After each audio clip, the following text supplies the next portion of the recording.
Hello? Oh shit, why is that still there? Ah. Hi! Hi, hi, hi, hi, hi, hi, hi, hi. Hi, hi, hi, hi, hi, hi, hi, hi, hi, hi, hi, hi, hi, hi. Hi, hi, hi, hi, hi, hi, hi. Hi, hi, hi. Is the music too loud? The BGM? Let me... There we go.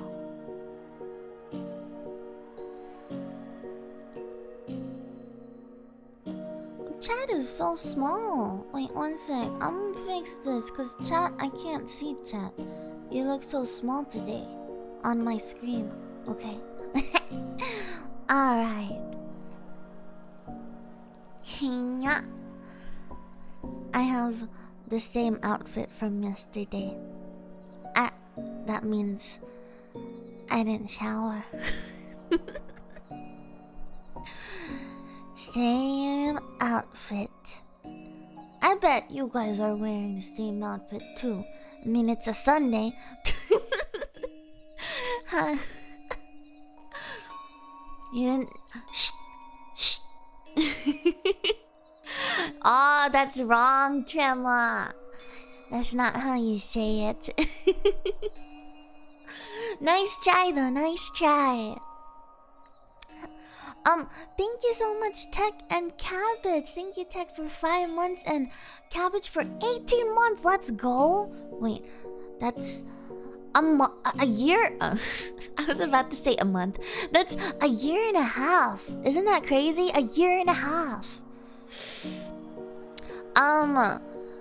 In like a couple days, it would be like my 2-year anniversary as a like since I started streaming as a VTuber. Hello, Proteus. Hello, Cabbage. Hello, Noeru. Hello, Tremor. Hello, Hino. Hello, Miku fan. Hello, hello, Gia. How are you guys? Today, the title is Spooky Stories. Hello, TNT Eater. Hello, Kurisu. Long time no see. I haven't been able to catch streams due to school, but I'm happy to watch Mouse Princess again. Mwah! Well, it's because maybe it's because I haven't streamed. Today's stream was almost cancelled, actually. But I was like having this fight with myself because I wasn't able to get a pumpkin. Today was supposed to be a pumpkin carving stream. Like my first time. But I wasn't able to get a pumpkin. So I was like, okay, I gotta stay positive. I gotta think about something else that we can do that's Halloween related, because I really wanted to do some Halloween themed streams. But then I was like, shit, I can't think of anything. Like I'm not prepared for anything. So I was almost gonna cancel it. But I was also, the other argument I had with myself was like, bruh, are you really gonna only stream once this weekend? Like, girl, you gotta do better. Yeah. Pumpkin carving sounds fun. Yeah, it does. It would have been so fun. But all you have is just me. It's just me and my voice, I guess.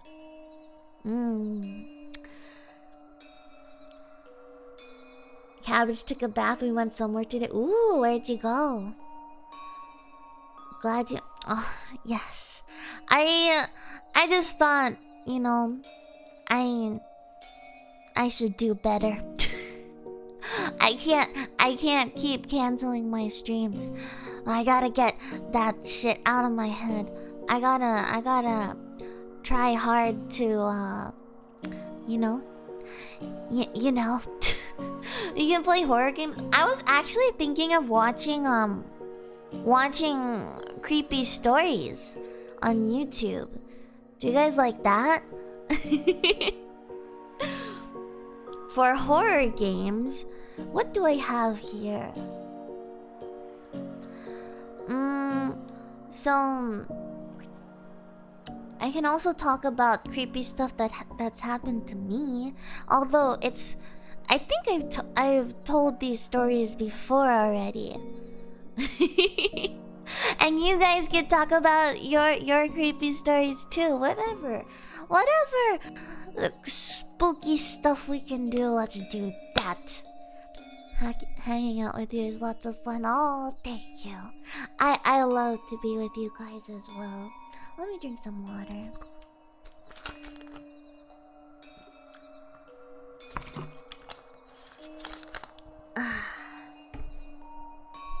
So, you're not good with spooky stuff and it's nighttime? But oh, you're not the one that suggested horror games. Really? Well, there's videos that talk about creepy stuff, but it's not necessarily scary. Unless there's jump scares. I feel like a lot of spooky stuff is not actually scary. It's just the jump scares in games or movies that make it scary. Unless you guys, something is like so creepy that it just like you have goosebumps and stuff. That's true scary. Yeah. If you don't have a pumpkin to carve, you can. No! Oh, I'm Christy. Thank you so much for the follow. Carve you guys the knuckle mouse? That's a lot of blood. That's a lot of bloodshed. No, I can't do that. I already did that to a mice before. Oh. Okay. Oh, you bunked me? Okay, Crimson. I see you. Hello. More decoration for Halloween? That sounds so sad. That's so sad. You know when there's houses that have like, well, what do you call it when someone puts toilet paper across someone's house? Is that like, is there a term for that? 'Cause I've always only seen that on the TV, on like shows and stuff. No, not cleaning it. Like dirtying it, like putting toilet paper around the house. Like throwing it and stuff. Like a bully. Like a bully. I've never seen that before, and I like found out that my roommate did that to someone's house, someone that they didn't like. Yeah, I was like, people actually do that? Is that like common? Have you guys ever seen or done it? I know it's not necessarily Halloween related. A Halloween prank trick? Never. See? Okay, so it's not common. My roommate is just one of the few. I've heard of egging houses, but I don't know of maybe TPing the house or something like that. Blue Hunter, thank you so much for the follow. Welcome, welcome. Toilet papering. Oh! Well, toilet paper TPing sounds better than toilet papering. What the fuck? Red Viper, thank you so much for the follow. Welcome, welcome. I lived in a busy area where they party every night for no reason, so that never happens here. Well, you would think in a party the house would be super messy. If you cryogenically freeze us, but there will be no blood, but we have to be dead, but it can be done alive so you can carve us. That takes time, though. I want it now! TP is teleporting? Oh yeah, that too. What? Words can mean the same thing. These terms. But if we're talking about my own experience, I can only really talk about that one time that I was actually creeped out. Well, there was 2 instances in the same place that we lived in the place for like 2 years. We lived there for only 2 years, and there is this small room in the 2nd floor. It's not a big place. There's just 2 floors, but they're very narrow. In the small watermelon carving? Yo, you big brain. I should have thought of that. I could have done that. Do they even sell watermelon right now? Wait, I don't know. Izumi, hello. How are you? Carving would be harder then too, to avoid shattering. Oh, that's true. I am Mousy Mouse. They have the small ones? They do? Oh, I didn't think about that. And I could have eaten a fresh watermelon. But what's done is done. We're here talking about that one experience I had in that small room in the 2nd floor. I was laying on the bed. It wasn't a normal bed, it was just a fucking mattress. On the mattress, I was laying with my mom, okay? And then we were laying where it was her feet next to mine and my feet next to her, so like we weren't looking at each other face to face. So I don't know why we were sleeping like that. But when I thought my mom was scaring me, because my mom likes to scare me. I saw her like sitting down. It was really dark. I saw her sitting down with her hair like just her hair in front of her head. Like she would do that to me. So I thought that was it. And I was like, Ma, stop. I know you're trying to scare me, but I'm fine. I was like, I was a small little kid. and then I heard her voice. She was like, "What are you talking about? What are you talking about? I'm not scaring you."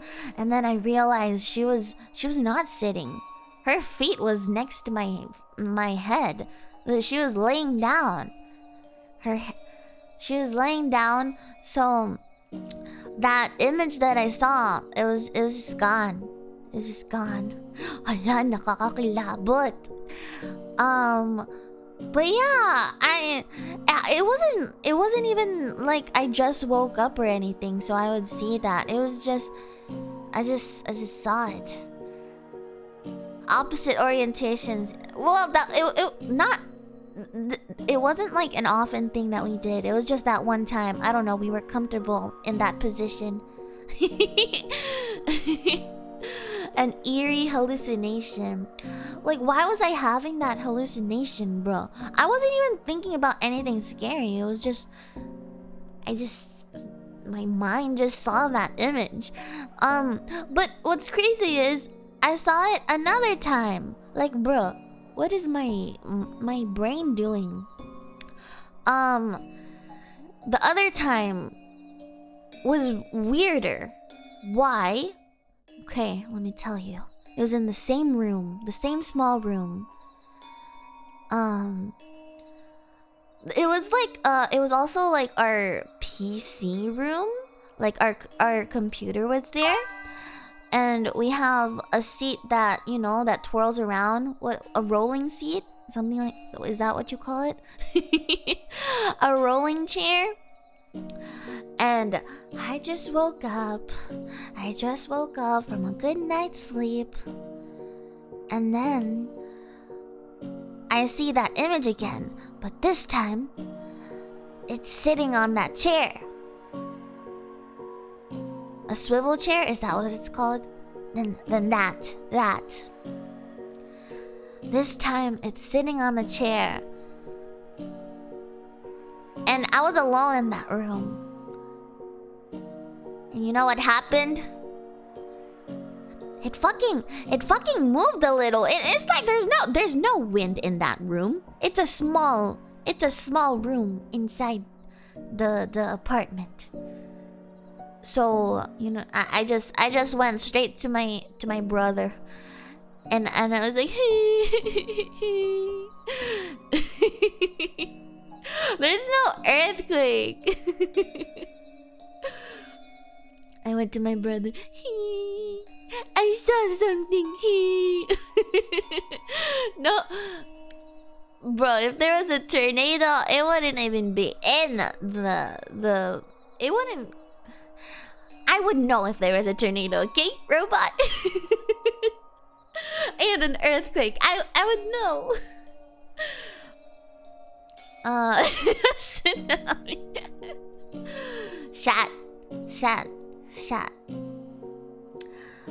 Real story, yes, but I always say it's probably just my imagination.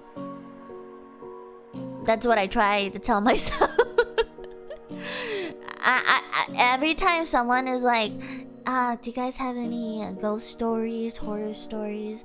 That's the one story I had in mind. The one I had in that place we stayed at for 2 years. We left eventually. Yeah.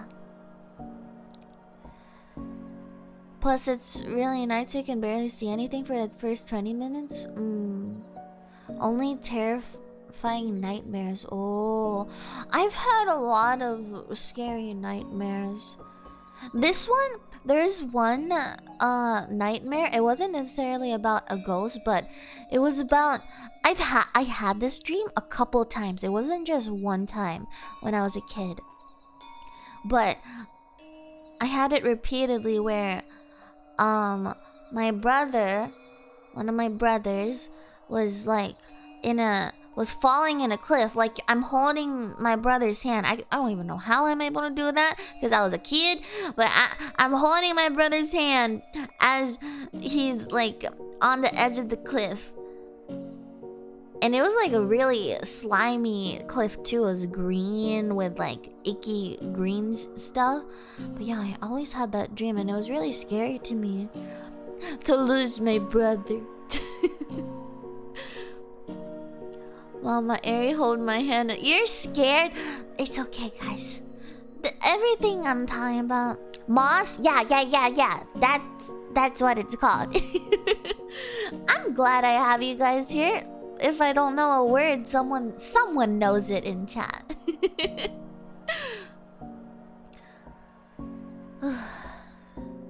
I have a spooky story. It's kind of a silly story, but it still scared me. Oh, what is it? Like real life or a dream? Not exactly scary, but I still don't know it happened. But at night, 2 a.m., I was in the kitchen and a sack of potatoes that leaned against the wall for hours suddenly fell over to the front away from the wall. You don't think it's just because the potatoes are heavy? I mean, that's happened. That's happened a lot. Like, anything that's heavy, it can be moved. Like, through time. I don't know if that makes sense. You protect me? No, we protect each other.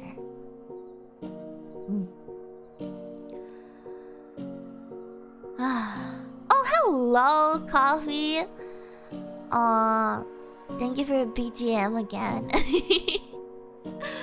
I hope I have a nice stream too. Gameroni is a new term you're using, huh? Hello there, Gameroni. One dream I had was that I got chased by a horde of Ronald McDonald's.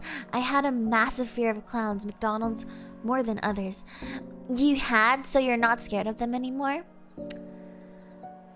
Do you like McDonald's? Eating there, I mean? This happened a long time ago, so I can't remember all the details. Back in 2012, there was this one time... Oh god, that's 10 years ago. There's this one time where when I woke up in my bed, I was kind of half asleep or something. I opened my eyes and tried to get up to go to the bathroom. As I sat up in my bed, I saw some kind of dimly lit face beyond the foot of my bed. But yeah, I got so scared I yelled, "Monster!" and ran away into another room. I stayed there for 3 minutes before my parents came.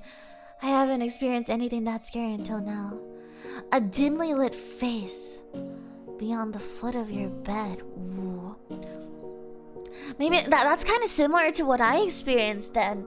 But in the end, it might just be our imaginations. Imagination.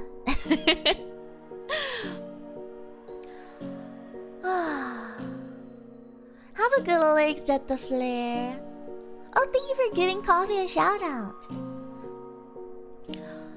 Oh, I just fear Pennywise more. And yes, I like eating there. Just staying away from the mascots, by the way. Their chicken sandwich is better than Jollibee's. Jollibee has a chicken sandwich? Huh? I didn't know Jollibee had a chicken sandwich. I didn't know that. Hello, Rave. How are you? I'm doing good. Oh, I always got their ultimate burger steak. That's the best. The ultimate burger steak with the burger, the rice, the egg, and the fries. Ooh, all of those together are so good. I never thought that all of those together would taste good, but it is so delicious.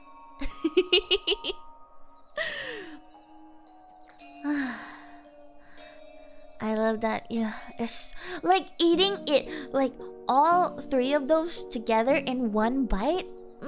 Perfect. Perfect. Yeah.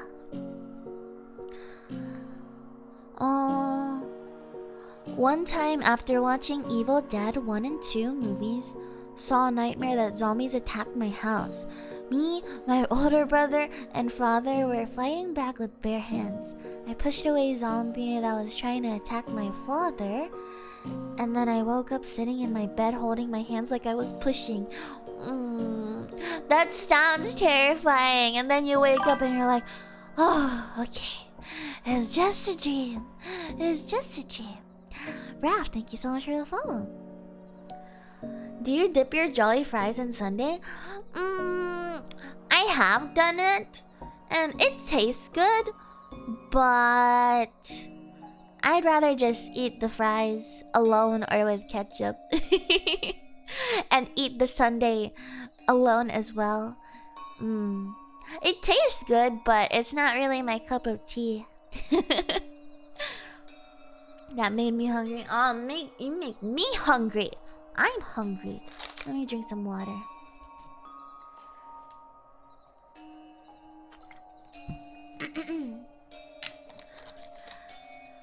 I remember I'd order that and then just eat the rice and save the egg and burger steak for last. Oh, so that's how you eat it.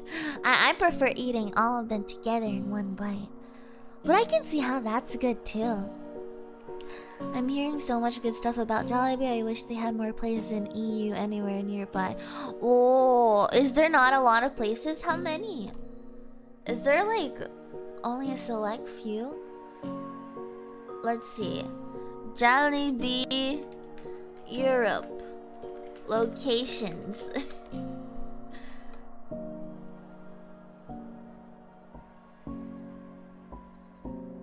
What? You know, the first one that... Wait, this is wrong. Is this wrong? Where is Madrid? Madrid? Madrid? Where is that? There's Spain. Spain is in Europe. I need to learn the map. I need to learn my geography. I thought that was in like I thought that was in South America for some reason. I'm sorry.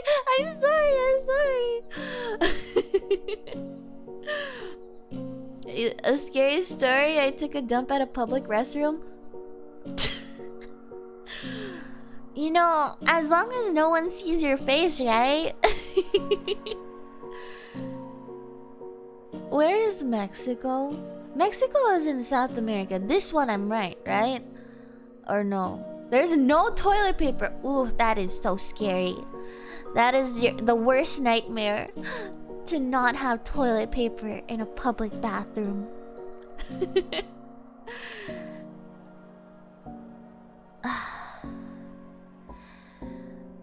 Oh, can we delete that, please? Thank you.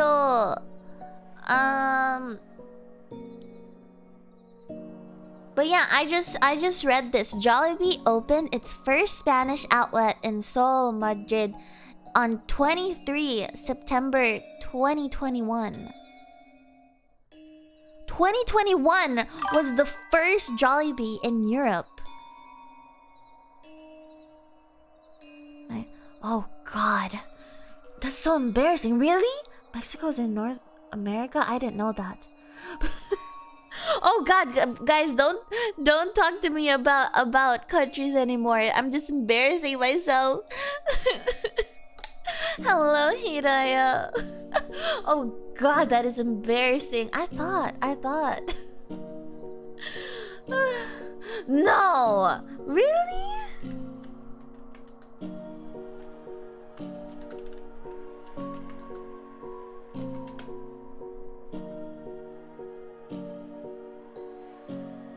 Oh. Okay, I had to look it up to confirm. Google Maps is my friend. No time to search on Google Maps when I'm live. It is in North. Okay, so I'm not the only one that thought it was in South. Oh. But I've only lived in the US for a couple years, okay? I'm bad at directions, so yeah. Okay, not just me. Oh, Canada plus USA plus Mexico.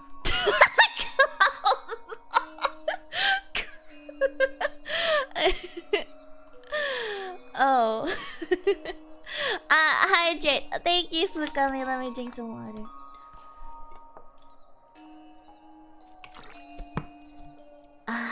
And a stretch. Give me 1 sec.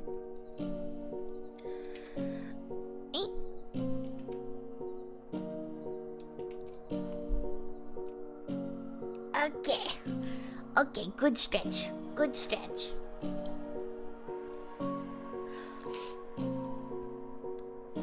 Anyone can be bad at directions, but you can never be as lost as Zoro. Oh my god. Zoro is on another level, okay? He's on another level. 90 Neko, thank you so much for the follow. Welcome, welcome. Hello. Did I miss any previous messages? First time I hear stuff about public dumps. Hey, Chalky Tigger. I hope I said that right. Have you never had a public dump before? If you're at work, like if you're at work and you need to take a dump, like you don't go to the bathroom. You hold it until you get home. I've seen videos in which people were asked where certain countries are, and one said that Korea would. Yo, I saw that. I saw this video of a guy being interviewed saying, okay, where is this country? And you know what? The guy that was interviewed edited that video and was like, that is not what I said. I said this answer, and they said that they edited the person that uploaded that video edited it to look like he said the wrong answer. And now, after I realized that, I was like, yo, what if a lot of these interviewers like fake these to get more attention because of how stupid something is? Like that. You said Korea is in Alaska? Yeah. I never even thought that someone would do that, but it had me thinking if there were other interviewers that do that. First time I'm here and your first time here and that's what you hear about. I see. Sorry about the topic. Never do an interview unless you are being paid. You mean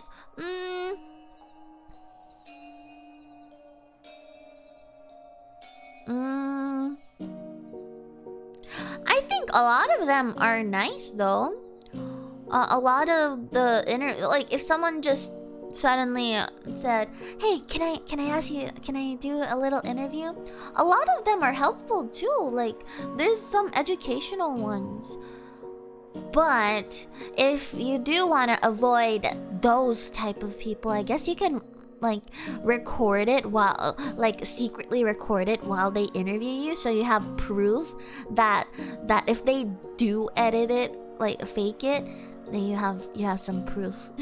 If you want to be super careful about it.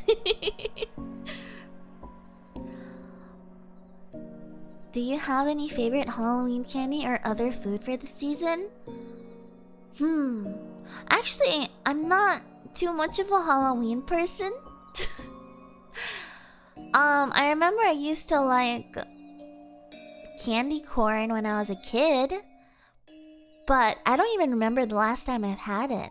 Maybe when I was a kid. What other like pumpkin drinks or pumpkin food? I like them. I'm just not too crazy about them. I like pumpkin pie. That's good. I just don't have any favorites, I guess. You think that everyone use a public bathroom at least once? Like after watching a movie or at school? Yeah! I believe everyone has. At least once. You're at school, you're at work. Yeah, you're not at home all the time. Some people do anything for a clout. Remember that time some kid faked dying for views? I don't remember that time, but I believe that there was that time. What kind of death? What was that? Well, at this point, there's a lot of staged videos. I saw this YouTube video of these two friends, and the guy pranked the other guy as if like they were kidnapped and that his best friend was gonna die. Like there's a kidnapper there. This was when I heard. I was like, "This is a prank? You're really gonna prank?" Like, I didn't understand it at all. Like, why the fuck would you prank someone on like dying? But then I heard it was staged. So whether it's staged or not, that is just I hate it. I hate that they even tried doing that. Like, what the fuck? After hearing Spain is in South America, I believe even more those were the real answer. No! Don't listen to me.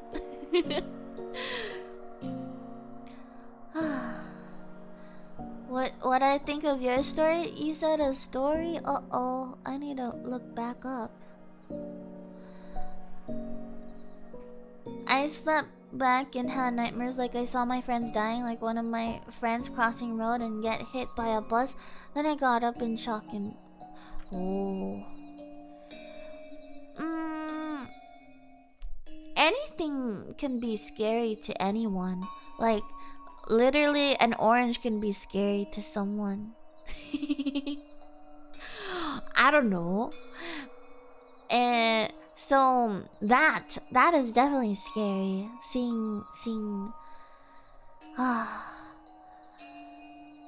seeing your friend just die like that. Any death is scary. That kind of prank isn't funny, really. Just like the Skull Crusher challenge. What is that? Literally something called that is something people are doing. What is that? That sounds horrible. Skull Crusher? Huh? Skull Crusher challenge.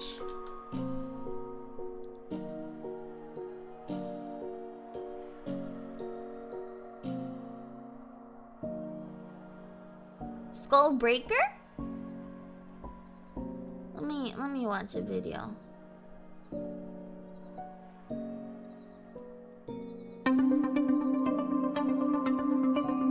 Oh, I don't like the music.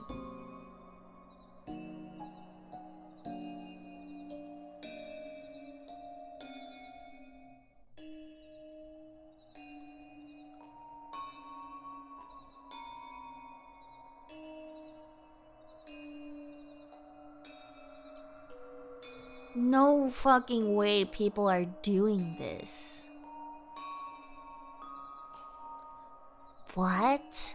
I just saw it. Like, what the fuck are people thinking? You can get brain damage. You can even fucking die if you hit your head hard like that. And oh god.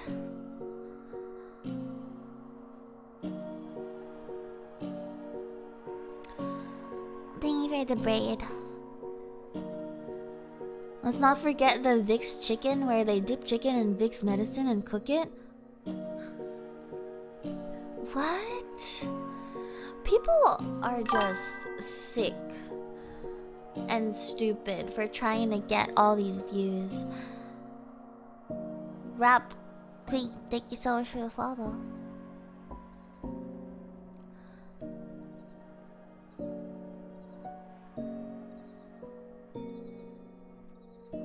Happy birthday.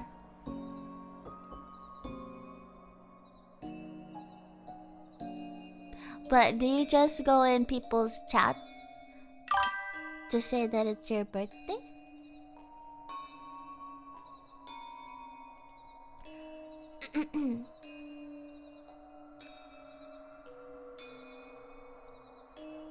If there's bread, then there's liquid. Oh, okay. Yeah, I'll drink water then.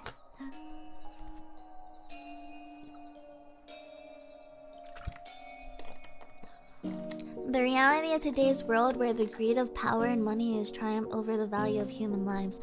Like, this person, these two look like they did it to their mom, and people do it to innocent people. The Skull Breaker challenge. How? Why?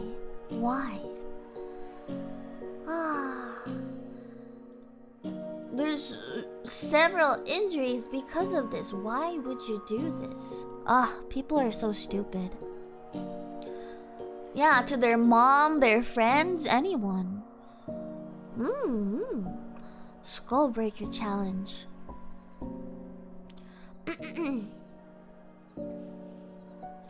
One time have wondered why people wanna take that big risk just because they think they are funny or brave.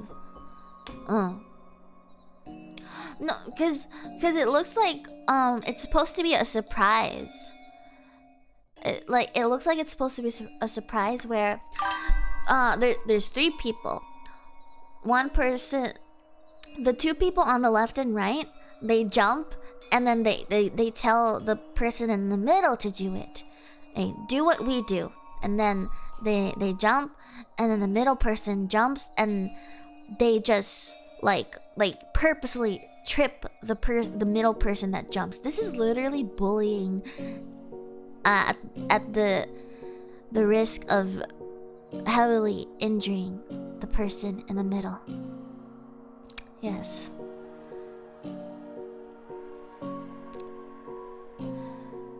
I remember a few other dumb things that were trendy for a while. One of them was eyeball licking. What the fuck is that? No way that was a trend. How is that a trend? Someone licking someone's eyeballs? You want candy? Take one. You're not getting any. Ooh, ugh. I would never let anyone lick my eyeballs. What the fuck? I really doubt money is the only thing, but social pressure too. One guy starts saying this thing they're doing is so cool and done by others, and the ones that see it would do so and show it to others. That's also, you know what the term for that is? Being stupid. Being stupid. Not acceptable, guys. Thank you for the bread. Yum, yum, yum, yum. Eyeball licking is cringe. Ear licking is Gov! Did you just get here? Okay. I don't really watch ear licking ASMR a lot, but I'm sure some of you do. You're late again? Ooh, you're not. Yesterday, you came at the end of my stream, but today, you came, like, early. This is early, actually, compared. Lollipop licking? Now that's what I like. I approve. That's what I like. No, I've never done ear licking ASMR because I'm shy. I'm shy to do it, okay? Also, I haven't done ASMR in a long time, so deal with it.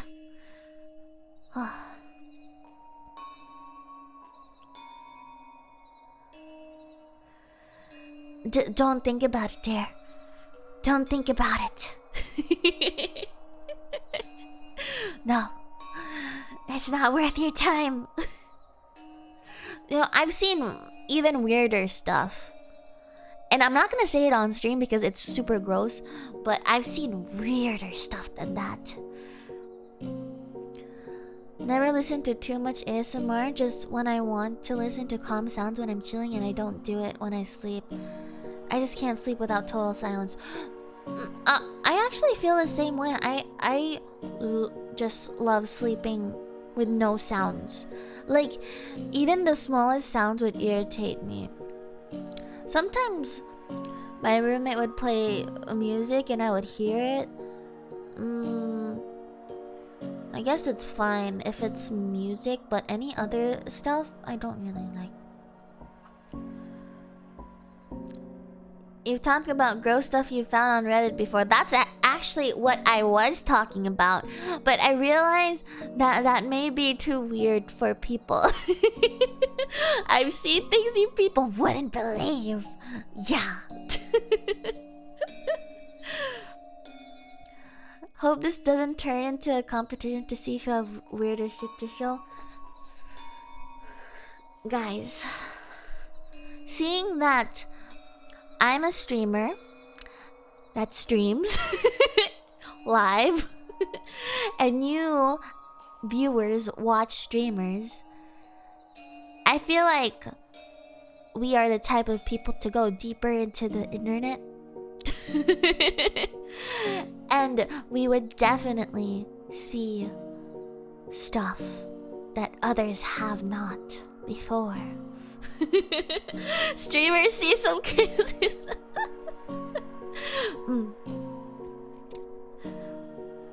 I was asleep and someone fell from the staircase and everyone woke up except for me. Oh, so you don't get woken up easily. Do you guys also get grumpy if you're woken up? Like, I get really grumpy. I'm like, don't wake me up. Let me sleep more. I get so grumpy. Like kicking my legs like a fucking kid. When I'm forced out of bed, yeah, getting forced out of bed. If I get woken up before I have at least slept 4 hours, I get super mad. Ooh. Like, to the point where you're just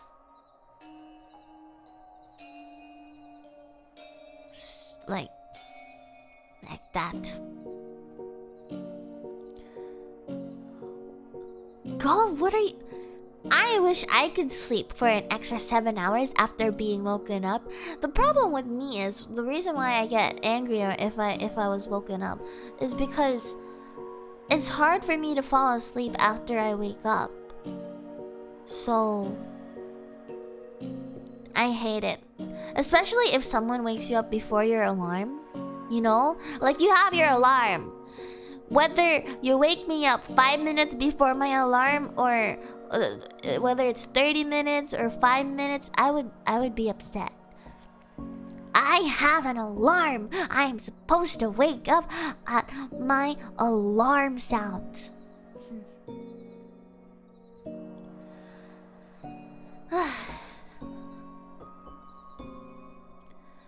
Grumpy every day because I'm not allowed to wake up at 8 and I'm not supposed to wake up before 5, so I wake up at 6. I usually wake up around that time too. Like, I have to wake up around 6 to get to work at like 7 something.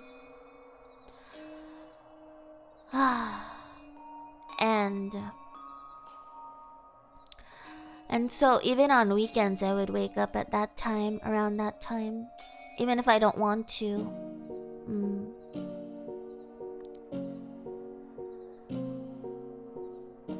Sometimes if I was woken up for something, I'd say 5 more minutes. Babe, everyone has done that, right? Give me 5 more minutes. And then you just 5 more minutes, please. You know. Oh, your power just went out? Oh, wait. In the Philippines? 'cause of the... Oh, I hope you're safe. Bye bye, Proteus. Bye bye. No? No? Stylish Road, thank you so much for the follow. I thought... My brain, I can't remember shit when I told you guys about countries. Ah. Well, power problems in my neighborhood sometimes. Oh, I would hate that. Nanachi! Nanasu! Hello! You wanna see my long hair, Nanasu? I'll show you my long hair. Ah! Thank you for giving a shout out to Nanasu. Please go follow this lovely, lovely girl. You want to see the new upgrades? Well, it's just this, and some of it because I have this like new outfit. These assets I can't really show, but I have like this stretch one. Aha! Or maybe I could just remove it. I'll remove the assets. Wait, how do I do it? Remove. There we go. It's just me now. No more cute, spooky outfit. Yeah. And I think... Is this one the heart? No. Ah. There. A heart.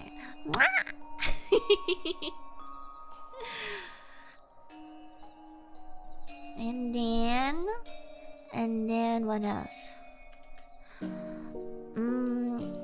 I forget that I have this. I should wave to you guys. I forget. For all my new followers, thank you. Hello.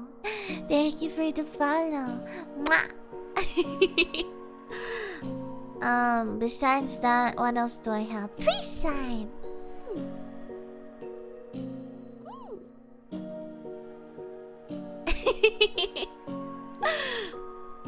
Yes. And just some expressions. But those, it's not a lot. It's not a lot, just those for the most part. No, I was actually about to cancel today's stream. I honestly felt so disappointed in myself earlier. I'm like, I'm a fucking failure not being so inconsistent recently with the streaming, and I'm just like, what am I even doing? You know? I can't help but think that way. I can't help it.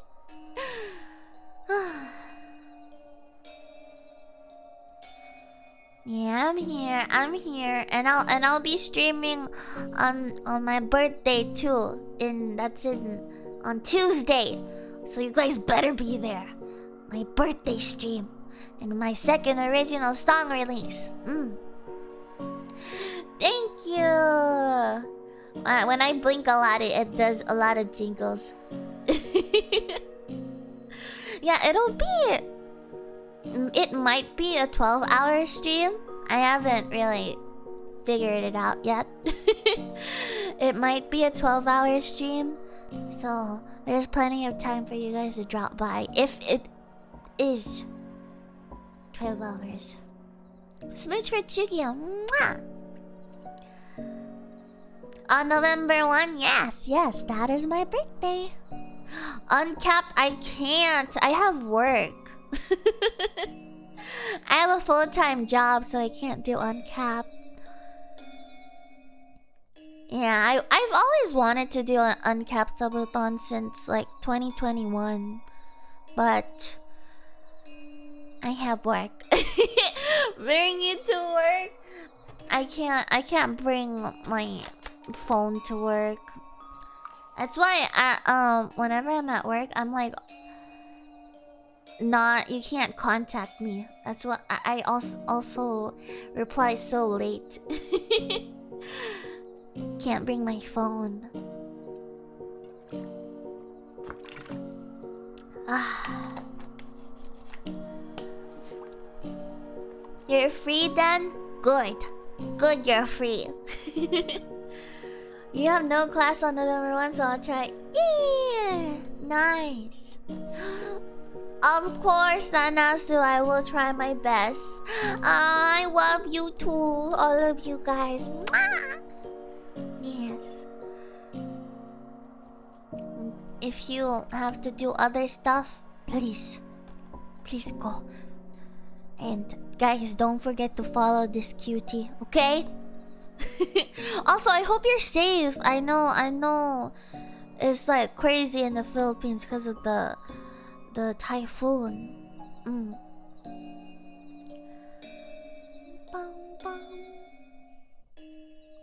I also heard another really sad news, but I guess I shouldn't talk about that on stream. The rain here is crazy. Thank God I have net to check your stream. Ubu. I hope you're safe though.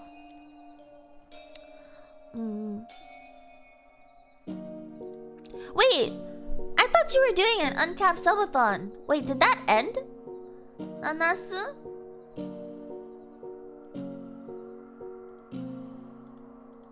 I thought you were doing an uncapped subathon. Oh, you ended it. Okay. You had to cap it, you're saying? If I ever do an uncapped subathon, I might have to... If it's suspiciously reached like a week, but I'll have to uncap that. Or I'll have to cap it. If I was still in my full-time job. Because I was also thinking of taking a lot of leave from work to be able to do an uncapped subathon. But I was also like, am I even gonna reach that many? Am I even gonna reach that many that it would last that long? So I've never been able to try it. Because I don't want to waste my leave if it doesn't become like that. I can never predict chat's behavior. Well... Do not underestimate. I mean, I haven't really gotten any, much recently. So I don't want to expect as well. Phoenix, thank you so much for the follow. You know? I can never predict, but I also don't want to expect. Everything ends eventually. I know of a subathon that was ended truly because it was ending and no one else subbed to reach to add to the timer, you know? I did? I said it right? I was scared that I didn't say it right. Oh, now I don't remember how I said it. Phoebix? I hope that was right. Some of the chats I've been are kind of enthusiastic about things. Oh, there is a statue then? By who? I missed it. Here you go. Okay.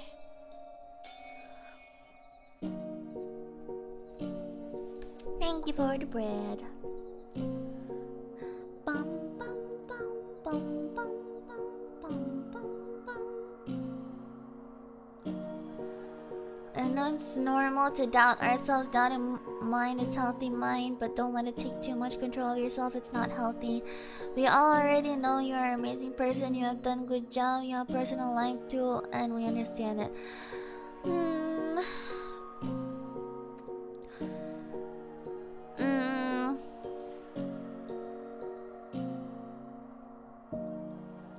I guess it's more so like I know I have a community that would always be there, but I more so think of it as a content creator, because there's more to it than just the community being there. I really appreciate you guys being here, but me thinking of being a disappointment is more so because it's really hard to get back to it. I feel like after a burnout, each hiatus, it's like, yeah, I have to grind myself back up. So when I'm not able to do it consistently,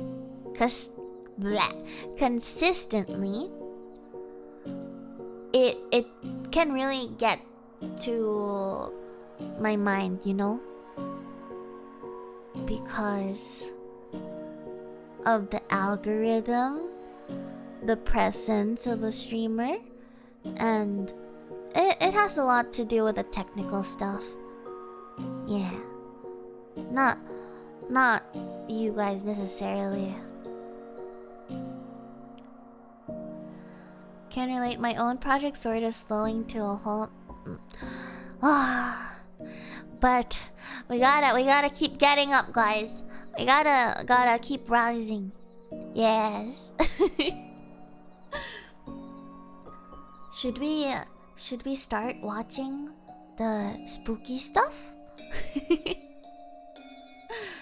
Cause I said I was gonna watch spooky stuff. But I don't know which video to watch. I just searched creepy stories. I searched creepy stories and I don't know what else I can do.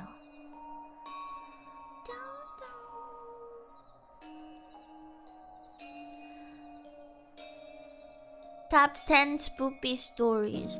I see 5 most disturbing Reddit posts and also 3 true scary stories with footage. Should we watch that? 3 true scary stories with footage. Or if you guys have any suggestions, feel free.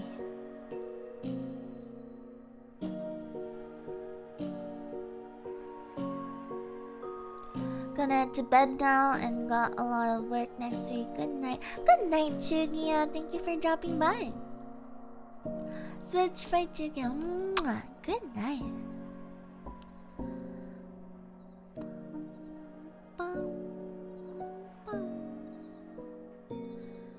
We're doing scary stuff. I'm gonna go hide.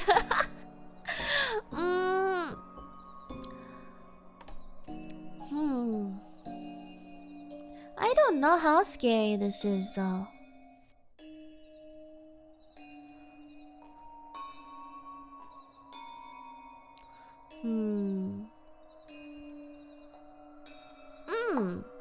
You guys don't want scary stuff? It's Halloween. I mean, not today, but tomorrow. I won't be able to stream tomorrow.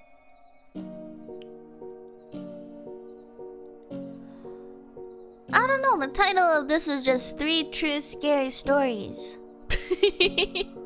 That's all it is. Okay. I hope this is the right screen. Oh. Right here. We're here.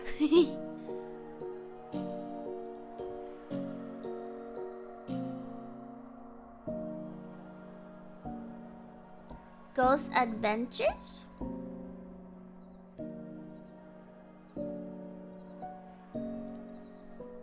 What is that?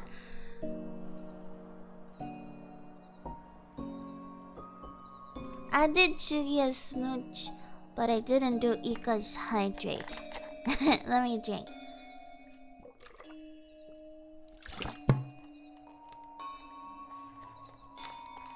Thank you, Ika. This. What is this? Real burn is gotten to YouTube or any other not will be one file. Which will then determine the center cost. If you say this going to be uploaded to any other. Okay, let's. You guys wanna watch? Let me turn off this BGM. Where's my BGM? Oh, there we go. Ooh, quiet all of a sudden.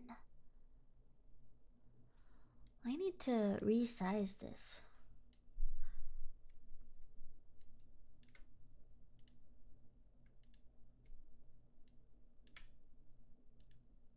Okay. So quiet. It's so quiet. I guess this is ASMR now.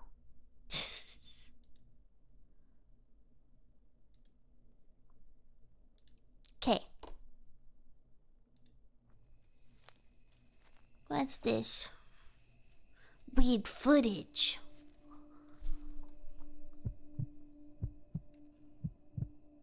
Are we gonna hear someone narrate it? This happened last October, there we close go. to Halloween.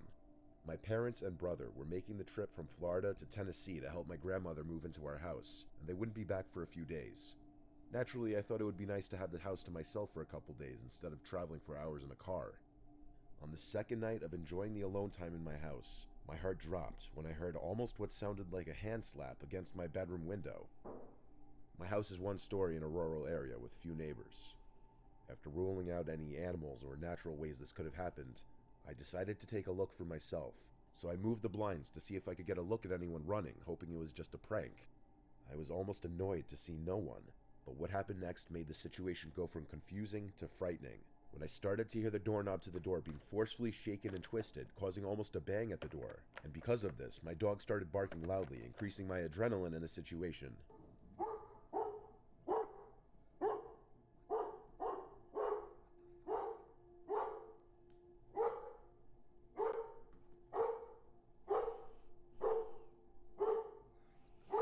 Who would fucking look at that? Thinking it could still just possibly be a prank by one of my few friends that knew I was alone, I began recording a video on Snapchat to send to my friends so that I could maybe confirm it was one of them. I wouldn't want to even First check video it. I would be starts with me too standing a few feet scared. back from the door to see if I could record it being moved again, and eventually I try to record outside the glass doors. The video ends when I'm terrified to hear behind me that my screened-in patio back door was just forced open. Before I could even turn around, my phone drops to the floor. I send the first video to my 3 friends. Whoever this was behind my house still couldn't get inside, but it was freaking me out knowing they weren't afraid to try. I wait a few minutes, and 2 of my friends send snaps from their homes, claiming their innocence and asking to keep them updated.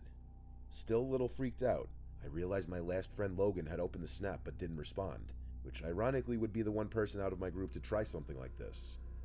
Feeling more confident it was Logan, I decided to start a new video with flash on and try to take a look from the backyard if there was anyone in the open grass yard. My You mean you dropped your phone?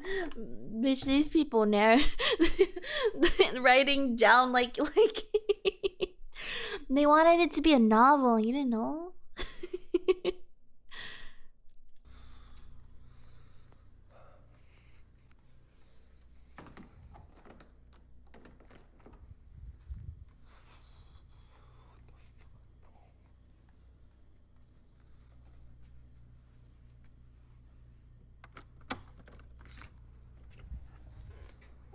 Is he going out? Why is he going out?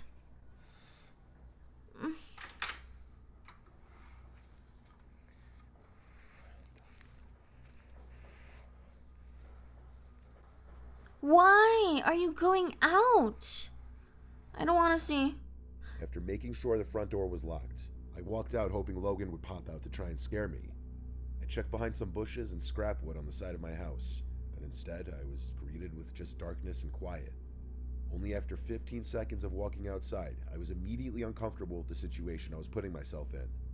My fears got the better of me, and I decided to just go back inside. I stopped the video and returned to my living room. Logan finally responds to my snap, causing my breathing to halt when I see a picture of him in bed with his girlfriend saying, "What the fuck, bro? Call the cops." I immediately call 911 and make sure no windows or doors could be unlocked. I was advised to keep all doors locked and to call back if I hear any more forceful entry noises. It was only days later that I would re-watch the saved videos to find a creepy black figure watching me behind my tool shed while I searched behind the scrap wood and bushes, almost looking like they were deciding to attack me or not. Wait. Oh shit, I don't want to see it. I'm just scared. I don't see it. Seeing it for the first time, and even now, makes me want to throw up from fear. Nothing has happened since, but I still wonder That's a how someone person? knew I was alone that day, and what could have happened had I made eye contact with the figure watching from the corner of that shed. I guess they would know best. I guess they would know best because that black part is probably not part of their tool shed. So that's why they suspect it to be something else. To show. Good morning, Snarky Pants. Just looks like a tree. I mean, it's their place, so they would know if that is a tree or not. So, but you know, anything can be faked on the internet. So, let's see the second story. Wait, looks like someone with a black hoodie. Yeah. That's what I was thinking. But it was like so. It's like not even half of the body. It looked like a towel hanging there. That was. I mean, it's probably not a ghost, so it's probably just a human that was doing it. Well, why? Why? Someone wearing merch? Act insane to scare them off, unless the other person is more insane. Then you can't fight back. An eager homeless person. That would also make sense. Okay, next story.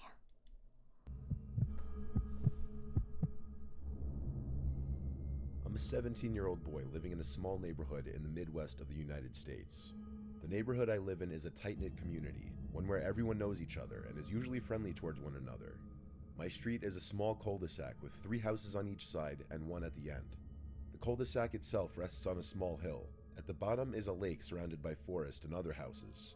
It's not a very dense forest, but it's far away from any densely populated city. Wait. Irie? Watch this video in her subathon before she has been disappeared. Like, she disappeared, like, as in she's not streaming anymore and stuff? I don't know who that is, by the way. But that's scary. Oh, so it's for Anima. Mwah! Hi, Anima. Will you be on my birthday? Also, are you safe? I should have asked that first. I hope everyone in the Philippines is safe. Amara, thank you so much for the follow. Welcome.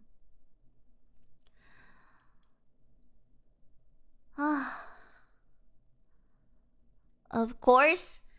I thought you forgot about me na eh.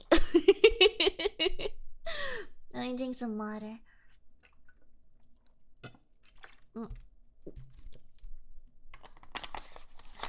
No stream, nothing on her Twitter and Discord. She just disappeared. Well, let's hope I don't disappear. Smooch for and she? Mwah! And she.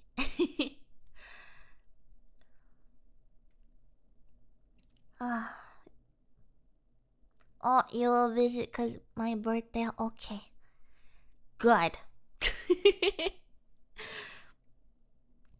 I have confidence in my home security. Locked gate, 2 dogs, and locked screen door, and triple locked entrance. Oh god, that's a lot.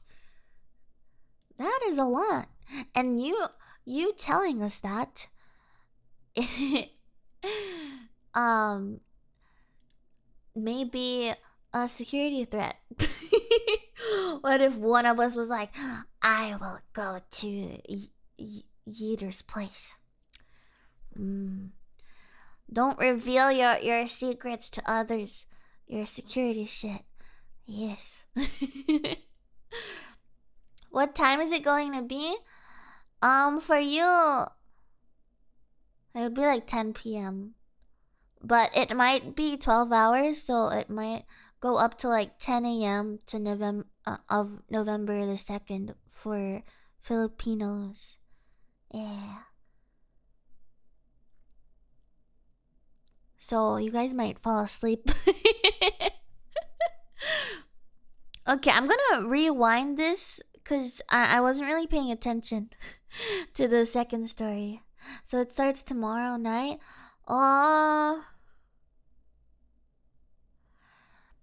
It starts November 1st, 10 p.m. for those in the Philippines. Does that make sense? For me, it's 10 a.m. But for those in the Philippines, 10 p.m. on November 1st. You do it for me, Cabbage! Oh my god. No, just do what you can do. Just sleep when you need to, eat when you need to, watch when you can. But yeah, let me rewind this. Let's actually watch story 2. I'm Filipino. I am half.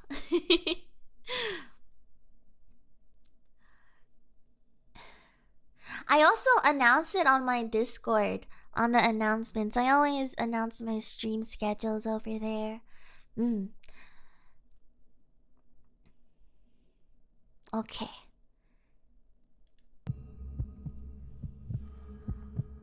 Power came back. Let's go. Okay, you're just in time for the second story. In a small neighborhood in the Midwest of the United States. The neighborhood I live in is a tight-knit community, one where everyone knows each other and is usually friendly towards one another. My street is a small cul-de-sac with 3 houses on each side and one at the end. The cul-de-sac itself rests on a small hill. At the bottom is a lake surrounded by forest and other houses. It's not a very dense forest, but it's far away from any densely populated city, and it gets very quiet at night, with the exception of some dogs barking, a late-night driver, and on rare occurrences, you can hear a coyote in the distance. One night at around 2 a.m., both my mother and older brother, whom I live with, were off in their respective rooms, either sleeping or just keeping to themselves. I too was about to go to sleep, and at the time was just resting and watching a YouTube video in bed. A few videos in, I heard a strange sound coming from across my room. It was a sort of soft thud, as if someone had lightly tapped the wall across from my bed. I wasn't alarmed when I first heard it, figuring it was my cat Spot coming to sleep at the foot of my bed. I sat up to see what he was doing, but he was nowhere to be found. In fact, there was nothing in my room that was out of place or that could even make such a noise. However, I didn't hear the noise again, so I went back to YouTube, and after a while, completely forgot that it even happened. That was until I heard another noise. But unfortunately for me, this noise was not a quiet thud or tapping sound. It was much more unsettling.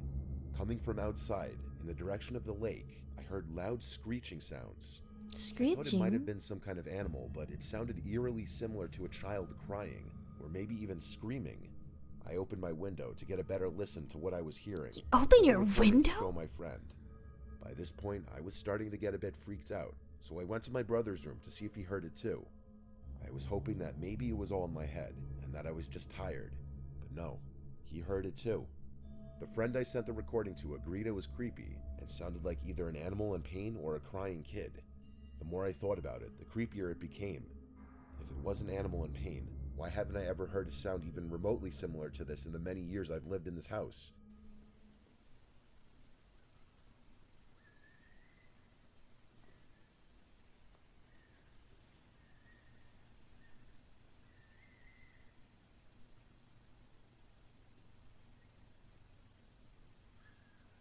Sounds like an animal.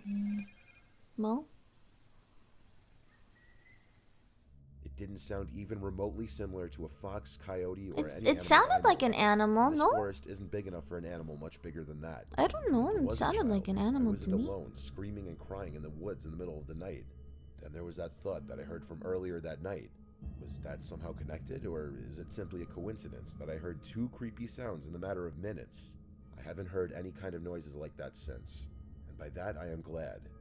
But to this day, it still creeps me out that none of us could truly figure out what could have created those sounds.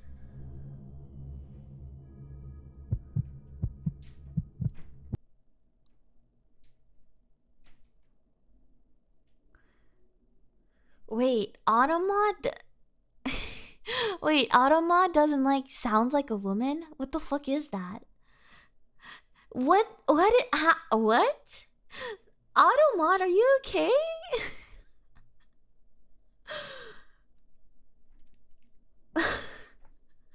What the fuck is that? Oof.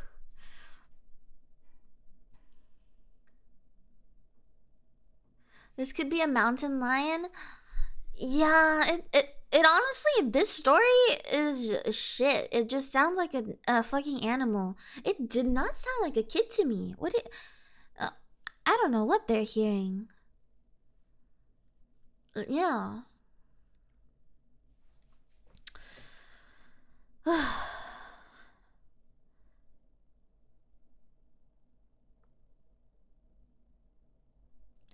Rave's story was held back by Automod for it felt like a girl's. Automod. Ah.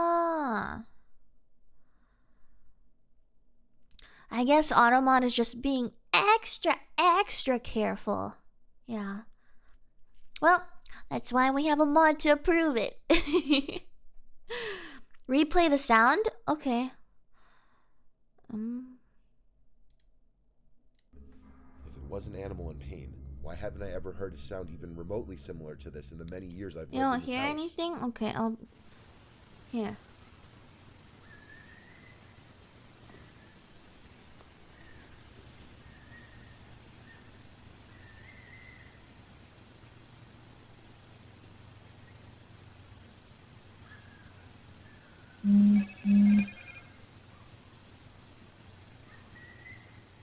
It didn't sound even remotely similar to a fox, coyote, or any animals I know about. And this forest isn't big enough for an animal much bigger than that. And if it was a child, why was it alone, screaming and crying in the woods in the middle of the night? Then there was that thud that I heard from earlier that night. Was that somehow connected, or is it simply a coincidence? Yeah, that I like heard two like creepy sounds in it the sounded like matter of a minutes? puppy I haven't heard or any a kind of dog that noises was like hurt. since. And by that I am glad. Whistling? But to this day, it still creeps me out Like that a none of fox us or could a truly dog. figure out what They're could have like, created it those didn't sounds. sound like a fox. But whatever. Coyote and fox can also be very high pitched. Maybe he just didn't hear. They said, like this person said they heard of coyotes before, like occasionally, but this one sounds like they were hurt. So that's probably it. Okay.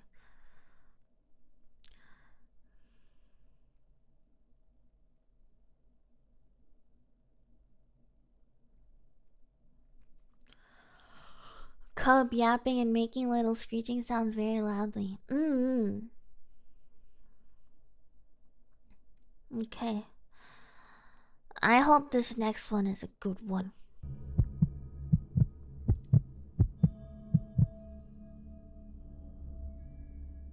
I live in an apartment in a two-family house. I'm on the lower level. The owner of the house, Rob, lives upstairs sometimes, but he has multiple houses, so he's not really here that often. Rob and I are pretty much friends by this point, so he tells me when he's going to be gone for extended periods of time. During the time of this story, Rob had told me he'd be gone for 2 weeks out of state. He told me this so that I would know that I could put both my cars in the driveway. I spend a lot of my nights in the living room reading. My level of the house has access to the back door and the deck outside, so you can probably guess where this story's going. I was reading my book on the couch in the living room by the lamp. Complete silence in the room, aside from the night crickets outside. Just the way I liked It it. scared me. Dang. Thanks for the follow. There was quite literally a bang on the glass of the sliding back door. I obviously jumped out of my skin. That door led to the backyard. Nobody should ever be back there knocking on it. I wondered if maybe Rob had returned early, but that didn't seem likely. It was just one distinct bang, though. It could have been a fox or a possum running into it by accident. Still, I got up to go check it out. I moved the sliding blind out of the way of the door and turned on the deck light. The deck was clear, though, as I thought it would be. I live in the calmest town ever anyway. Break-ins are never heard of here. I closed the blind on the door again, though, just because I do get a little uncomfortable with the idea in the back of my head that someone's outside in the dark just watching me. I think that's a pretty normal feeling. A while passed because I finished a whole nother chapter in my book, when it happened again. This time, though, it wasn't just a singular bang. It was a bunch of deliberate knocks or bangs on the glass. It had to be a person. It went on for a bit, so I turned off the lamp, and this is where I picked up my phone and started recording.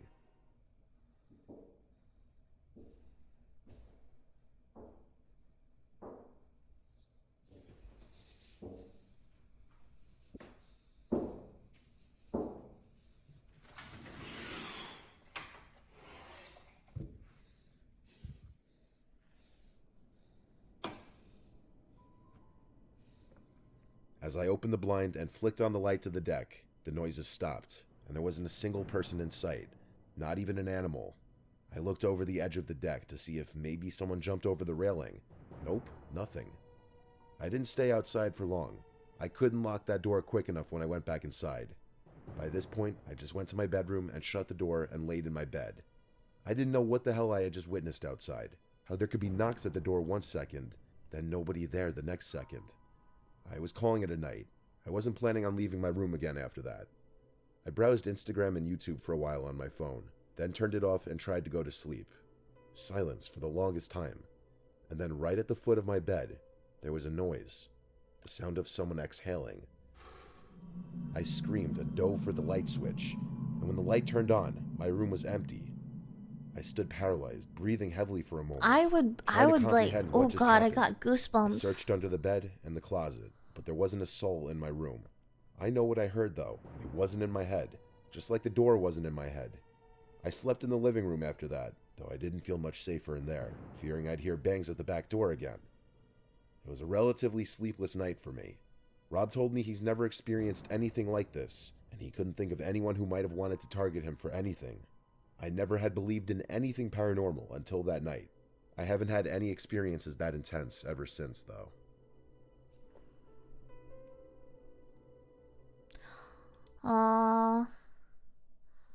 There's no video footage for the breathing part, but man, if I was in that situation where I heard breathing, oh god, at the bed, like I would be so scared, and I would just like, when I'm scared of something, like if I hear something in real life, I just freeze. It's probably not good to just freeze, but yeah, it's ooh, what do you guys do when you're scared?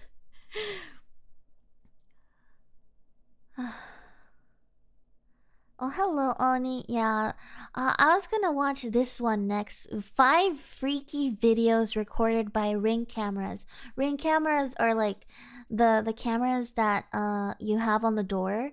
Oh, this would be more interesting because it would be like actual live footage of people in the camera. You yell if you're jump scared. Oh. If I heard breathing at the foot of my bed, I'd kick my feet at where that came from and try to put my foot in their mouth and shock them so I can run. But there wasn't anybody. Sure, you can kick, but then there wasn't anybody.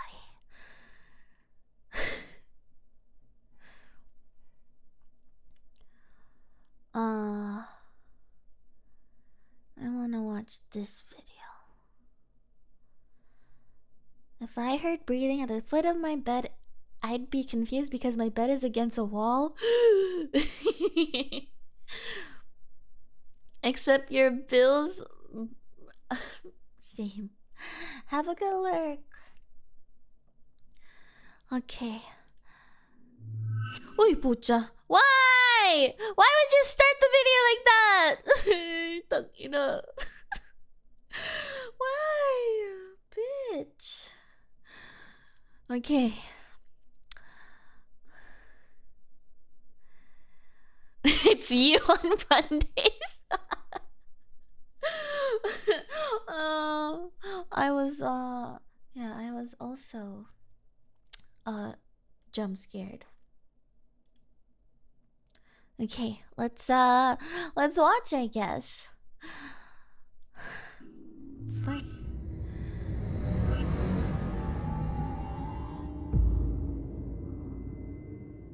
This first one was submitted by viewer Trent Leons, and when this was recorded, he and his family had recently moved into his grandparents' house. The house is in the middle of nowhere, so the family naturally had their guard down. However, one night at 1 in the morning, while most of the family was asleep, Trent got a notification for a ring that there was motion at the front door. A notification for movement wasn't a concern as the family has outdoor cats that are active at night, but there was definitely reason for concern when it's That app, oh, it notifies you. I didn't know that. It'd be so scary to have that and find creepy people in front of your door. But I don't know, just getting a notification of someone at your door just is so creepy to me. Even if it's a good person, but if it's like in the middle of the night and you see this, ooh, I get goosebumps. said somebody is at your front door. One of the family members grabbed a gun and went to open the front door, and that's where he started to raise his hands and started asking for help.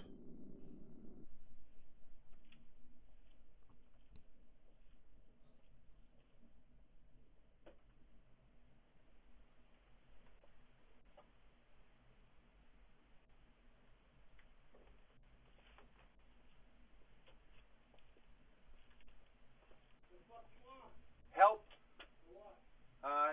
Can I use a phone to call a cab?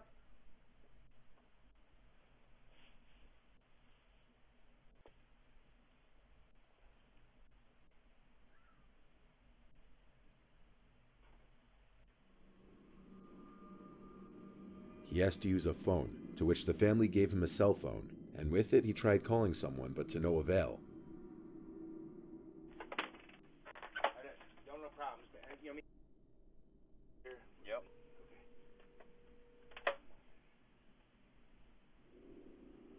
He then proceeded to start walking off down the road. As the guy was walking down the road, two of the family members decided to hop in their truck and find out where he was going, and they found him walking down the road and looking like he was going to another house down the road, the nearest one being half a mile away.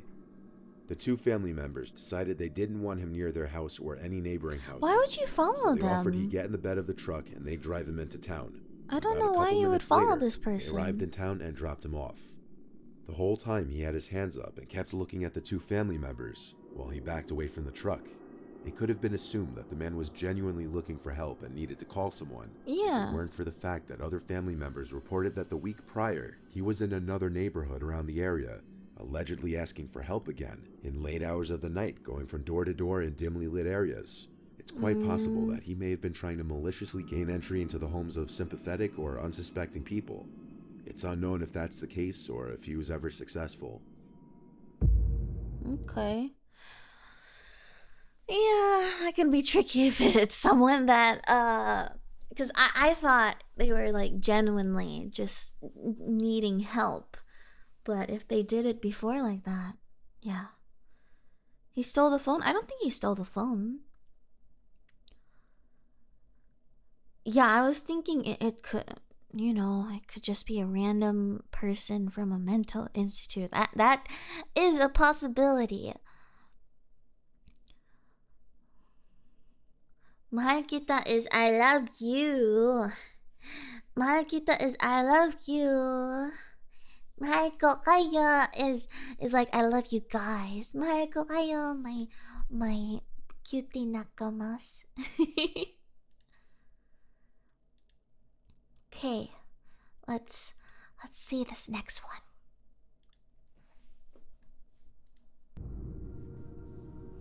This one was posted by a Redditor named T-Course, and there aren't as many details on this one, other than it happened in a small suburb late on a rainy night.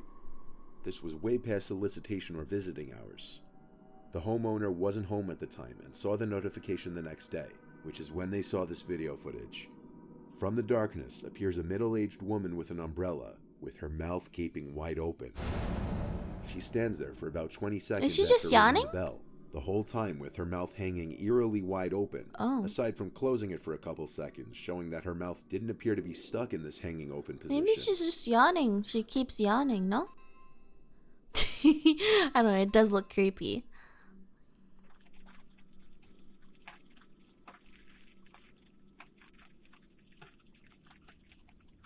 No, she's not screaming. She's just opening her mouth. She tries the doorbell or another button one more time before walking away and disappearing into the darkness seconds later. The homeowner says he didn't recognize this woman Maybe at because all. it's cold. Some people believe there was some kind of condition the woman was suffering. Whether it was or not, this wouldn't explain why she was ringing a stranger's doorbell in the late hours of the night. Perhaps another encounter that a homeowner was lucky to avoid. Yeah, some of these I guess are just weird. It can be creepy for the homeowner, but I don't know. I guess there's just too many people in the world, and there's those few. There's this group that's just weird or has a mental illness or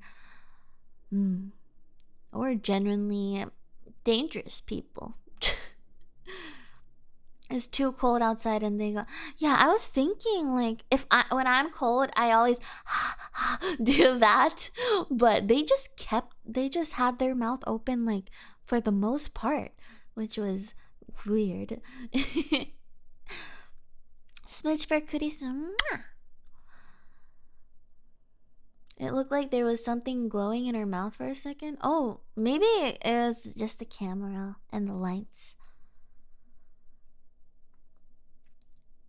Some of these range from mildly concerning to completely horrifying. And it's even if it's just mildly concerning, it's still interesting for me. I'm not really looking for the scariest shit, but it's interesting to watch people's behaviors, you know? Okay, let's see the next one. Oh, good night, Christian. This footage was captured as a homeowner was entering her house after just getting home. The woman lives in a suburban town in Illinois.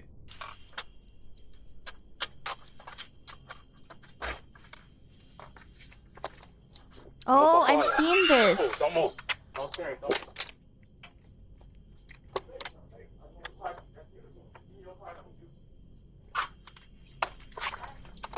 Okay. The woman in the video was unaware of the fact that she was being watched from the distance by two people hiding in the dark, waiting for her to open her front door. As she steps into her house, the two aggressors take their chance to enter the house while the door is still open. The woman screams as she's startled by the unwelcomed visitor behind her. The first of the two teens to enter the house says don't move and don't scream. Don't move. Don't scare it. The rest of what is said between he and the woman is inaudible. However, according to the woman in the video, he demanded her car keys. After handing him her keys, which can be seen in one of the teenager's hands, the two take off towards her car, which they then steal. There was someone else in the house with the woman who was also held at gunpoint alongside her. He also remains nameless. The woman wasn't harmed, thankfully, and one of the two teenage aggressors were found and arrested, 18-year-old Brendan McCrew. The other aggressor has still yet to be identified. This video is a prime example of why you should always be aware of your surroundings before opening your front door.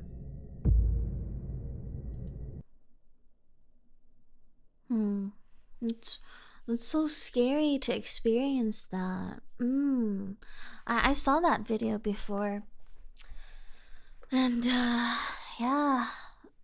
I know it's like it's so unlikely to happen to anyone. Like you wouldn't think it would happen to you, right? But it does happen, even if it's not often. It does happen. Scary stuff like that. So all we gotta do is be careful, but we forget. We're all so clumsy and not careful about things, like me. Oh, you should stop watching this if it's scary to you. Yeah. Depends on where you live. It also depends on that. You're surprised you didn't hear the footsteps? I don't know. I don't know how far they were. And maybe the girl was just, even if she did hear the footsteps, maybe she just didn't even think that people were following her. Like those people are just walking, even though it is suspicious. Yeah. Okay, next. This past July in 2021, this disturbing footage caught on a couple's Ring doorbell camera surfaced on the web. In the footage, a tattooed man with a long gray beard holding a plastic bag, apparently talking to himself, approached the front door of the couple's house. The man in the video apparently spotted the unnamed wife inside of the house through the kitchen window. He approached the front door, where he repeatedly started saying, "Are you sure? Are you positive? I just have a few questions for you." Are you sure? I just rang your doorbell because I have a couple questions for you. Maybe this guy was practicing. I know people that practice what they say before. Yeah, sounds like it. Yeah. Are you sure? I just rang your doorbell because I have a couple questions for you. Are you sure? Practicing is scam. Ugh. What? Are you sure? I just rang your doorbell because I have a couple questions for you. Are you sure? Okay. Are you positive? Are Yeah, you sure? this is just have a too couple much for questions. practicing at this point. Are you sure? Are you positive? I just have a couple questions for you. Are you sure? Are you positive? Are you sure? Are you absolutely certain? The wife said she never responded to the man. She simply hid in her home and called 911. The man was standing there knocking on the glass, repeating the same three things over and over to nobody. Her husband, who was not at the home at the time, accessed the intercom system and asked the man who this he guy. was as he was walking This away. guy's an This caused him to NPC. come back, look into the camera, and start saying some pretty nasty, disturbing things. I'm broke. So who are you? What? Yeah? Are you sure? Who are you? Hey, I just had a couple questions. I just wanted to ask you about TV show. Yeah, can you hear me? What I'm looking for is for the girl that's in the house to come out here because I'm going to rape her and kill her. He's a Can you what? have her open the door? I'm going to rape and kill the girl that's on the other side of this door when she lets me in. I want to rape her and kill her because I have a knife and a gun. Did he just say, "I want to rape and kill her"? No, he did not just say that. I want to rape her and kill her because I have a knife and a gun. Yeah, and I'm going to knock on her door again. All right. Yeah, he was says, saying he "Because I wished have to a knife rape and a gun." kill her, and asked if she could open the door multiple times. After one more unsuccessful knock, the man walked away, talking to himself in different voices as he did. Yeah, this guy's crazy. Yeah. Police found and arrested the man the next day after another report of a suspicious man in the area, and he was identified as 40-year-old Christopher Sums, a fugitive from California.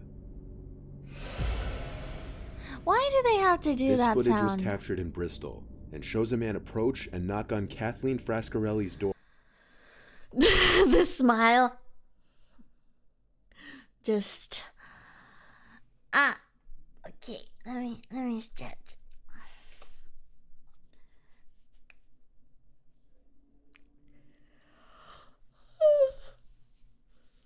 It's much for talking. Mwah. Oh, Haika, don't worry. We're just chilling, watching these videos.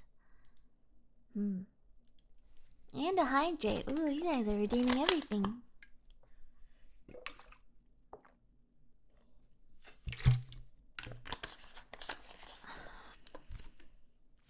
For those who live alone most of the time, stay safe.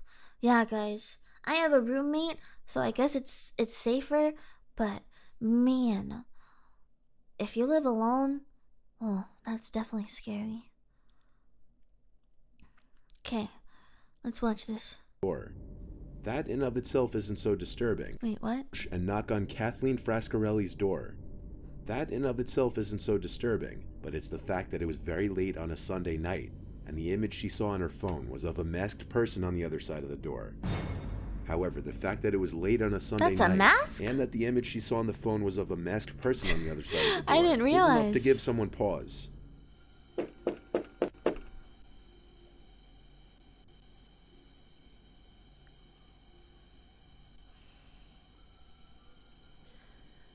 The mask itself is so creepy because it's just smiling at you. Ugh.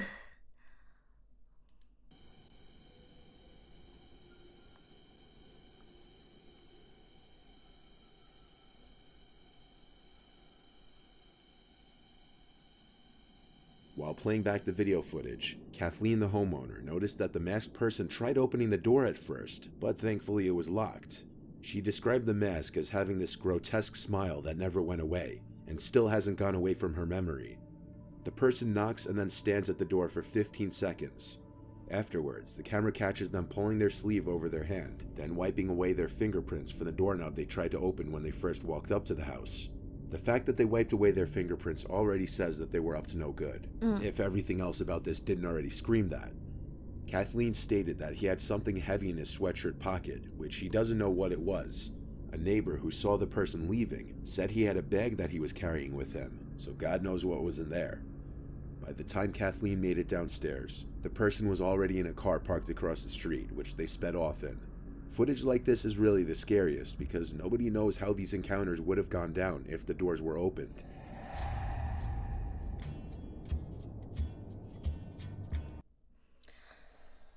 Why does his face look like a mannequin that was... Yeeter, it's a mask. he was wearing a mask. Face-like masks are the most creepy because at first they look normal until you look closer. Yeah, I was like, at first I was like, that just looks like a normal person smiling. And then when they zoomed in, the fact he tried to open the door is the scariest part because you understand some people don't lock their doors. Yeah, and also just wiping the fingerprints. Too much. It's too much. Okay. There's this other one. This was part 2, I guess, but there is part 1. Let's see. Home security technology has come a long way. Doorbell cameras such as Ring have become extremely popular in recent years. How much is this? How much is it to install these? Acting as an effective deterrent from potential robbers or any other kind of unwelcomed guests. Their ability to record video whenever someone comes within range to the front of a house or any other section of the house that they're installed in creates an added level of security to a person's home. With the millions of Ring doorbell cameras installed throughout America. Oh, that's so cool. Oh, that's so nice. Because have you guys ever had something delivered to you and you're just wondering where it is? Like, it's supposed to be there. I hate these people that just fucking steal it from the door. These cameras are very helpful for that too. I don't think it really helps when everyone knows everyone got those, which means criminals would play safe when they see those around. I guess you can make it distinct, or you can make it look hidden, but not everyone thinks of that. Like, sure, the criminals can try to play more safe if they know that the person has that, but they also can't avoid things if it if the person has multiple. It's a deterrent, yeah. Yeah. They see that and they won't come. But it is scary if they plan on something outside of the place. But it's rare for people to try things publicly, right? It's less common, right? I don't know. You could get a fake camera. They can find that out too. In England, the post office usually holds our parcels for a week or two if we're not home. So well, whenever I get stuff delivered, I just ask for it to be dropped at the door because a lot of times I'm not at home when they deliver these. So I can't really it's hard for me to be in person when I get deliveries. Good for you that you can be at home when you get deliveries. Okay, let's Has come watch a lot this. of creepy footage, including the following. This first piece of footage was captured by the Ring camera in the LeMay household. It happened on a cold December night in 2019. A stranger hacked into the LeMay family's Ring security system and had watched them around their home. And for nearly 10 minutes, he interacted with 8-year-old Alyssa. Not only was he able to watch her, but he was able to communicate noises to her, as he had access to a second system placed in the girl's babysitter's room downstairs. Alyssa then heard music coming from upstairs in her bedroom, which she shared with her. Why did it stop? Oh, it's muted?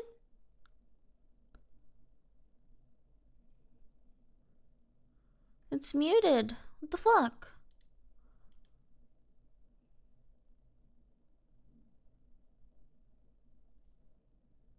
It's scarier because I can't hear the guy's voice. What the fuck?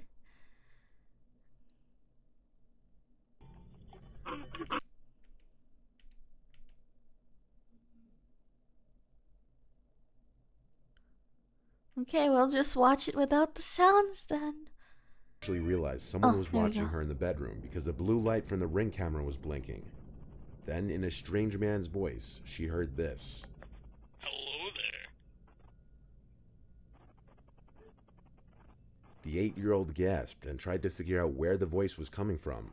She would pick up her toys to see if they were what was making the noises. She scanned the room, and moments later, the man started screaming a racial slur at her over and over, until Alyssa responded by screaming this. What? I can't hear you. I can't hear you. The man proceeded to tell her to go call her mom the racial slur and demand that she repeat it back to him. Moments later, the voice would reply to Alyssa, asking who are you, by saying he's her best friend, he's Santa Claus. Who is that? I'm your best friend. I'm Santa Claus. Mommy! I'm Santa Claus. Don't you want to be my best friend? This safe. Santa. It looks like they're not playing the racial slur because they also don't want this video to be taken down. Yeah. Claus. After So it all should be this, the safe. man tries to tell the girl she can do whatever she wants, including break things in her room. I'm your best friend. You can do whatever you want right now. You can mess up your room. You can break your TV. You can do whatever you want. The LeMay family, who resides in Memphis, Tennessee, hoped to use the device to keep an eye on their daughters while they played. The scary thing is that it took only a few days for the camera to be hacked. Perhaps this. Yeah, what the fuck? I was just thinking how these things are so useful, but then now they're easily hacked? Like, okay, never mind then. That's scarier. What the fuck? Scariest thing is that no one knows how long he had access to the device. Yeah. This could have gone on even longer if the hacker decided not to produce any sounds through the device. Put yourself in the little girl's shoes. Imagine hearing a creepy song playing in your bedroom, not knowing where it's coming from, only to realize that it's coming from a camera system that you set up in there, and that someone could be watching you. Now imagine waking up to that in the middle of the night. In another similar scenario, here's the footage from a Ring camera that was also taken over by a hacker who attempted to speak. The easier thing to do is get wired one so it's more secure. Okay. So it's more secure if it's wired. Imagine if you saw her sleeping yeah, that's... These people are so gross. These people are so gross.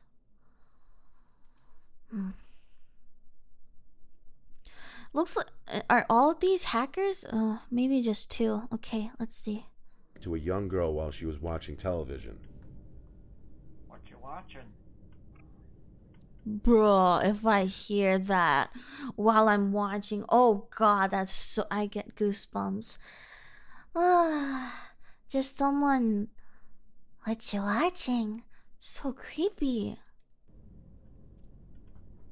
Hey, what show is that? The father and homeowner, Adam Kerselik, had set up the Ring camera in his kitchen. In the footage, a voice can be heard speaking to his daughter after he momentarily leaves the room. I've seen that show before. What season you on? Where's the daughter? Hello? Thanks for the follow. When Adam re-enters the room and opens the fridge, the voice says, "What are you eating?" This person... does this person sound similar to the other one? But I was gonna say, this person... The people that hack also seem like they just have nothing to do. Like, they can be doing it not for anything, like they're not trying to kill it, or just for the pure reason of entertainment. It sounds like. Just to mess with people. I would disconnect the camera system immediately. Yeah. I don't know if that other person noticed it, the daughter, but maybe he would. Let's see. Yeah, it is a crime, and I was just saying it's stupid if they're doing it for pure entertainment. Hello? What are you eating?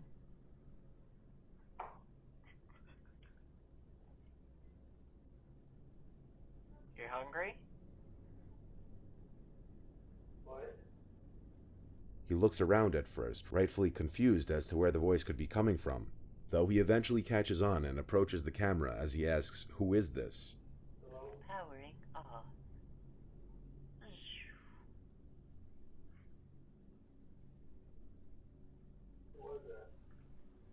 Hello. This is Ring. Who is this?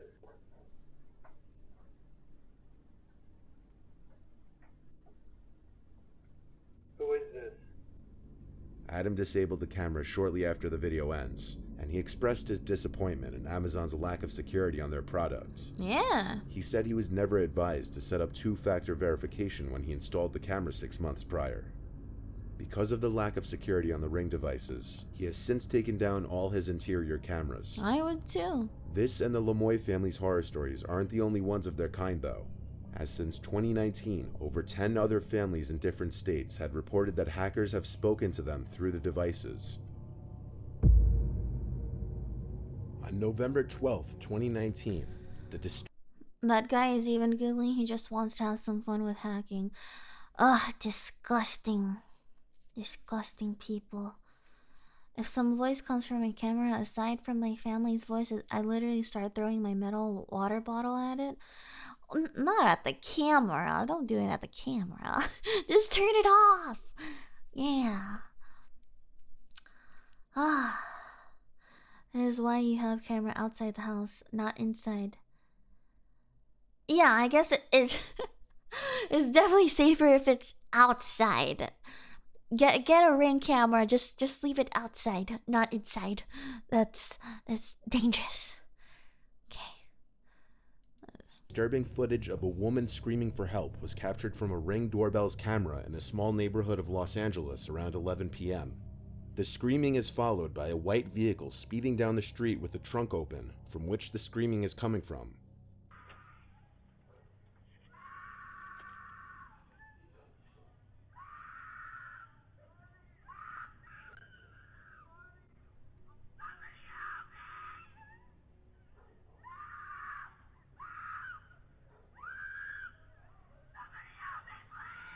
Shouldn't they call 911 or something? If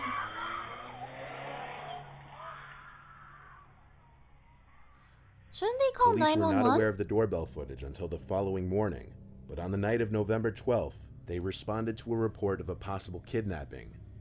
Police couldn't find any evidence of a kidnapping at first. However, after the footage came to light, the LAPD reopened their investigation. A witness claimed she also heard a man say, "I'm sorry," which you can hear in the video at one point. The sad thing is, this was 2 years ago, and nothing ever surfaced with this. If this was an actual kid. So police aren't doing their job. They fucking closed this case. Like, I feel like that could be another one of those very crazy pranks. A prank like this? Oh my god. Really? People do that? Ugh. People go too crazy with their pranks. You know what a good prank is? Let me try and think of one.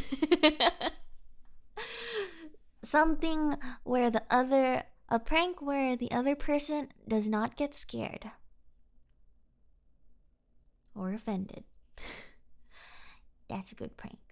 If I were to play detective and the kidnapper says I'm sorry, it's possible it's a mother who wouldn't let their kid meet their father.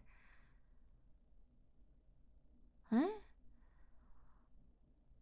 It's a mother who wouldn't let their kid meet their father? But the woman was screaming help, right?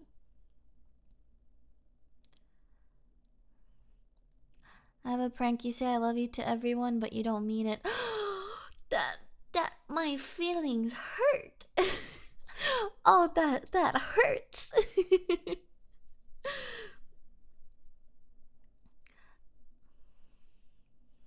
Okay, whatever.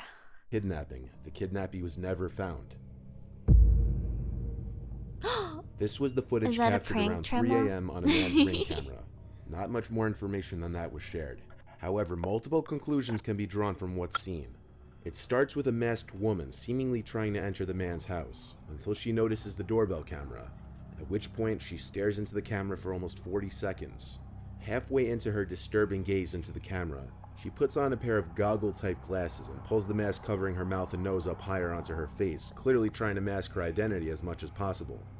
Before she walks away, she makes several hand gestures into the camera, then turns and appears to grab something from behind one of the walls of the house.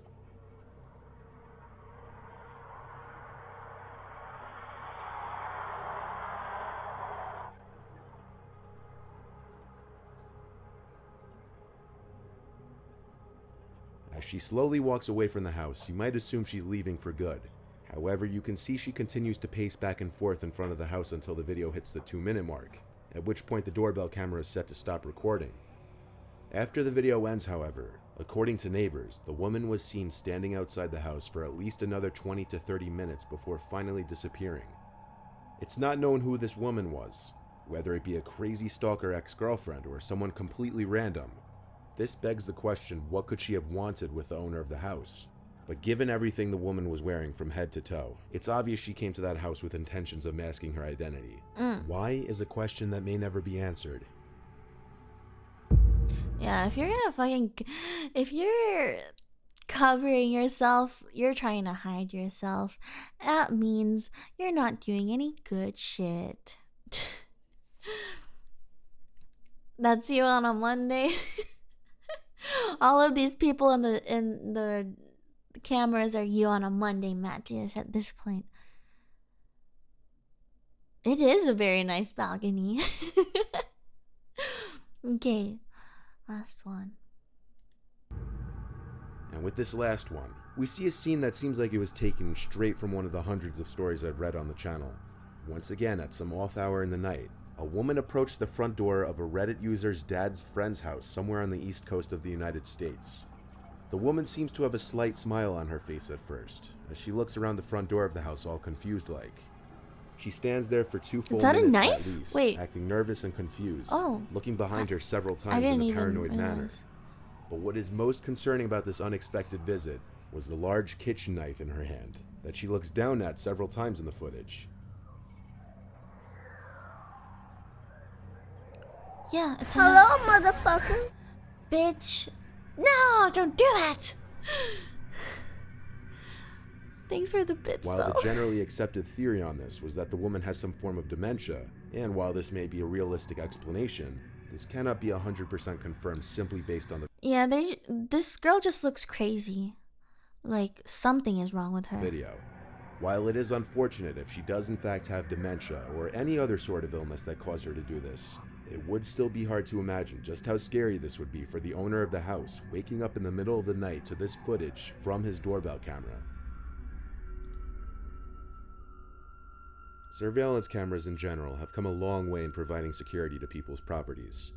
While Ring doorbell cameras continue to prove to be useful in adding a layer of defense or serving as a mental deterrent to uninvited guests, you clearly have to be cautious about setting up these cameras on the inside. I of the feel so house bad because for of the the potential for hackers to kid. gain access to them, as seen in the first She two doesn't have examples to in this video. experience something crazy like that. Scary. Okay.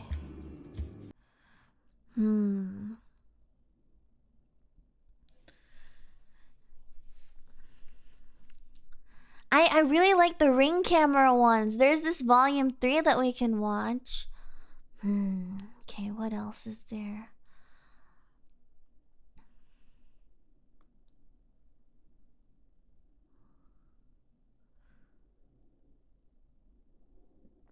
"12 creepiest doorbell camera clips." Sorry, I was yawning. No, I don't watch BuzzFeed. I used to watch BuzzFeed, but I don't watch them anymore. I don't watch them. I'm not gonna watch them.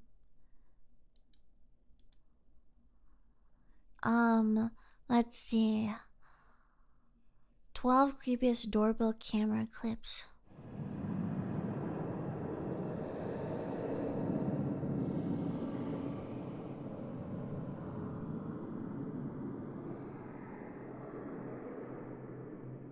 This video was captured by Oh my god, when you mentioned that lady, I got goosebumps.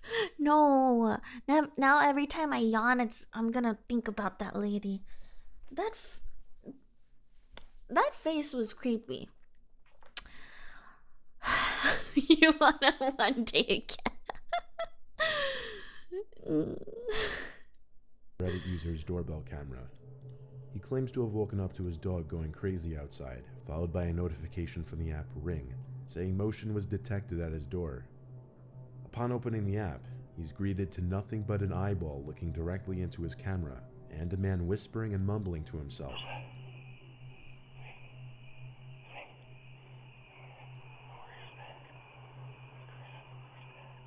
He proceeds to knock and ring the doorbell. He then begins trying his luck at the doorknob and window, all the while still mumbling and whispering to himself. After the homeowner threatens to call the police, the man gets Yeah, the defensive peeking and is so claims he was just scary. looking for his dog, conveniently named Fido. It does have a nice view. Okay, I was just looking for my dog, Fido. Whoa. You don't have to get all like that and stuff, honey. You know, we could be friends. We could be friends?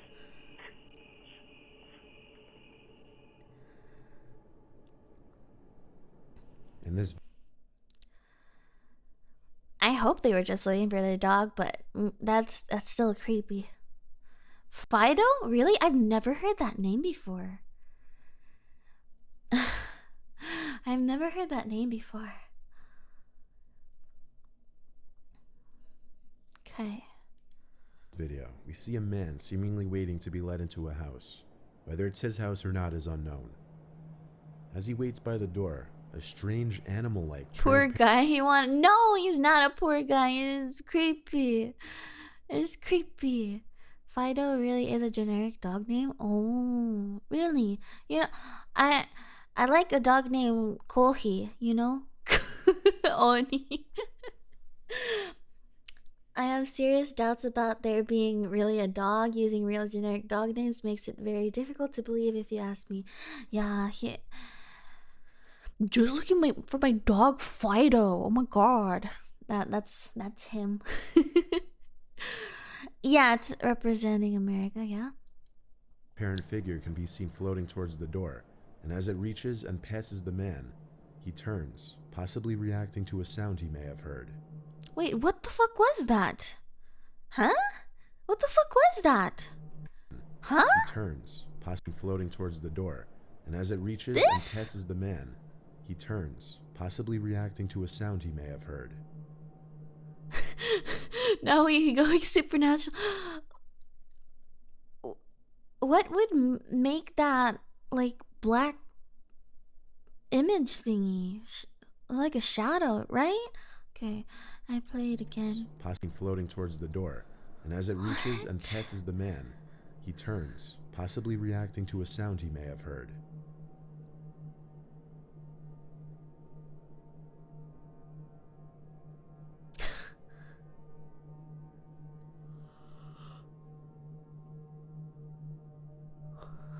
Bigfoot fighting again?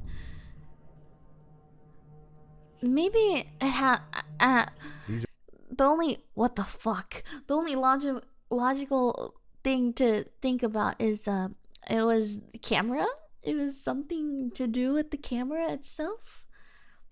A small pollen or dust floating across in front of camera. That's possible? That really? It looks like that? It was like a huge ball of dust though. Okay, this looks like they're just gonna go trick or treat in this Halloween costume, right? Right? This is all that. Let's see. are two clips that will likely take them back around. Oh, Nana, thank you so much for the raid. Sorry for the spooky video. Can we get a shout out for Nana, please? What were you doing? I hope you had a nice stream.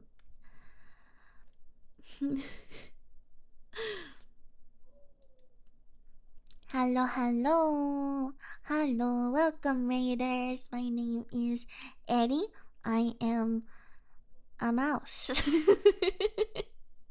That's all you have to know. And I like to sing and do random shit.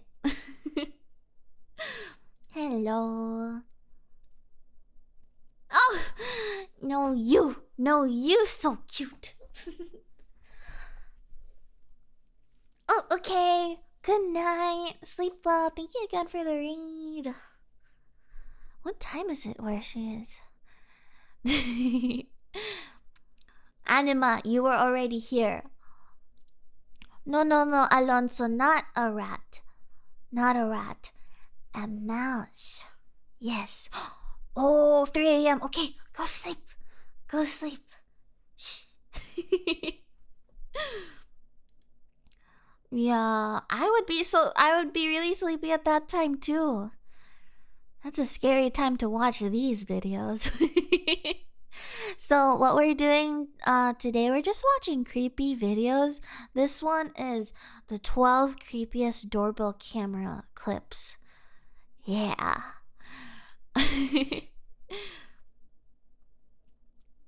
But I'm not sure what's happening yet here. I hope it's just Halloween and this guy is just going for trick-or-treating. But let's see. The entire clown epidemic of 2016.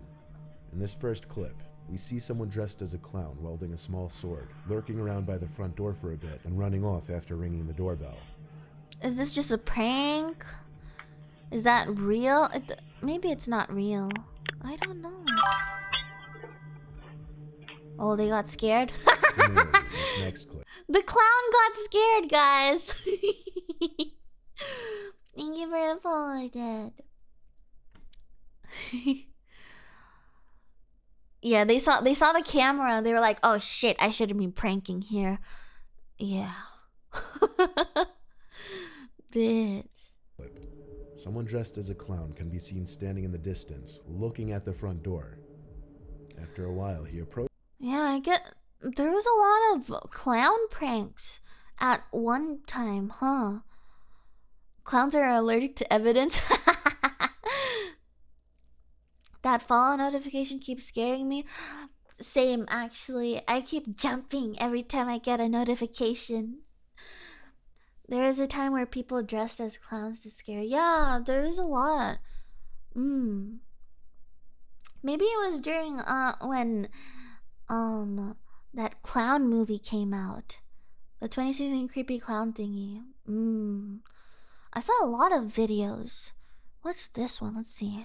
Approaches the door, seems to stare into the doorbell camera for There's a few a seconds, and walks away. balloons. Whether these were pranks meant to scare the homeowners or not, most people wouldn't want to open their doors to these two. Yeah.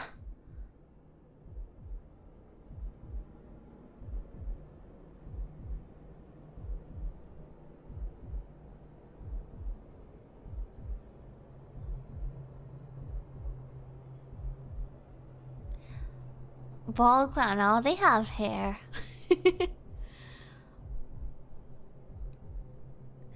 Is this In another this video, clown? around 2 Okay, it's p.m., not. The man in the dark hoodie seen here apparently rang the doorbell and no one answered. Oh, another guy. The man who lives in this house was wearing headphones, therefore couldn't hear the doorbell. So the man in the hoodie likely presumed no one was home, and soon returned with his friend in the white hoodie around 15 minutes later. Oh? The man in the dark hoodie attempts to kick in the door, while his friend in the white hoodie stands by. The man who owns the house is able to hear the loud bangs of the attempted burglar's foot hitting the door, and he yells out something unintelligible that scares the two men off.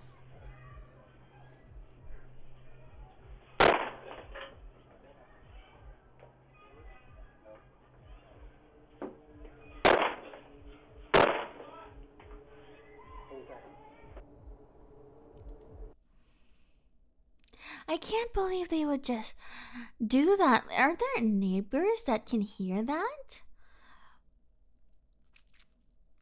Those clowns could be way creepier if they tried. They're too uncreative to be really creepy or funny.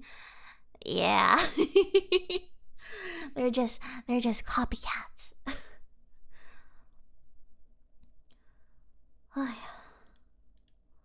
Okay, let's see the next one.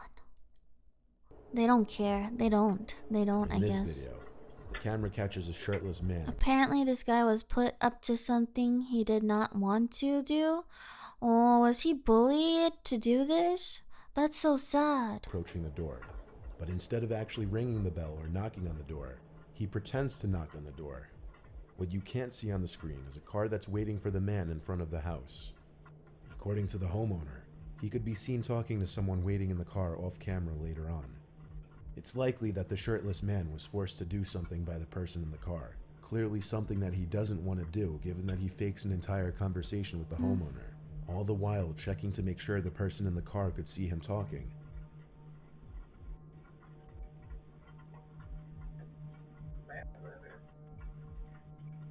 Okay. Sorry about that. Sorry. Don't many people in US have guns? That would make that door kicking super dangerous. I personally don't have one, but I would say, yeah, compared to other countries, yeah, a lot of people have guns here.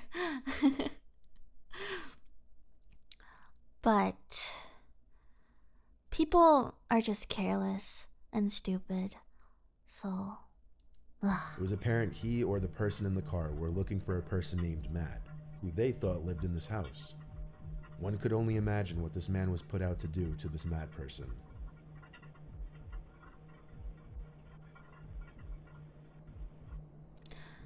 I'm glad that guy was just fake knocking and faking everything, but I'm scared what might have happened to him.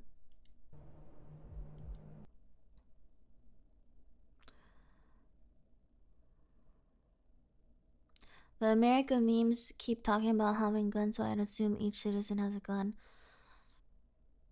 I feel like I still don't know a lot of things, even though, because I moved here a couple years back. I mostly lived in the Philippines, which I don't know if it's illegal to have guns in the Philippines, but yeah, that wasn't common there.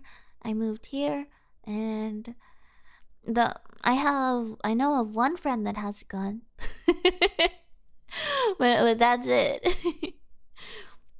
Poor guy, I hope it was just a prank by his friend. I hope so. You need lots of oh, okay, I see. Do you have one, Cabbage?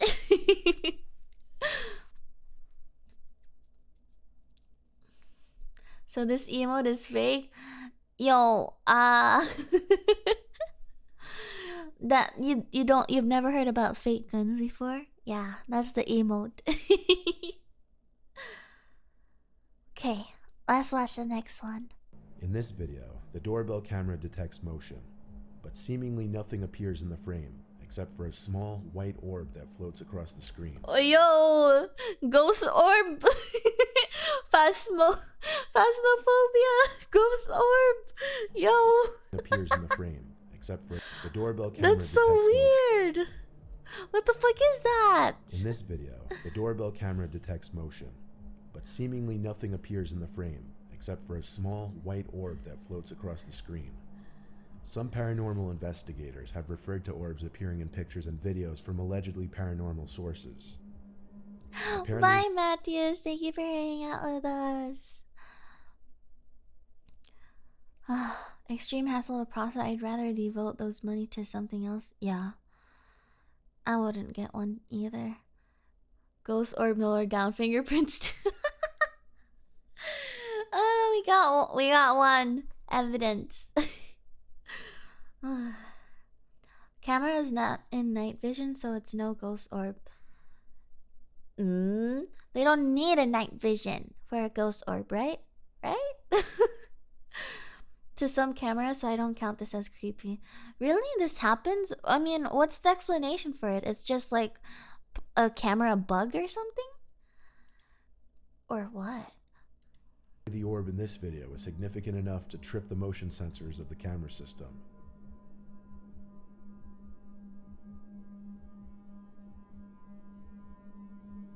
This one isn't a video, but rather a pretty disturbing picture caught by a Redditor's doorbell camera. After being woken up by a notification on their phone, they checked it to see a message saying, "Your doorbell detected a visitor." After checking the app, they didn't see anything, and as anyone would, assumed it was maybe a bug or a small animal that tripped the motion sensor. However, the Redditor received more notifications, and after checking the app again, was faced with this disturbing image. Whether it's even a male or female is almost impossible. It looks like they have like just extreme eyeliner. They only see a picture? No video? Where are you? Oh, maybe you're from Nana's raid. Hello, Twist. Wait, there's a mask? What? Are you really?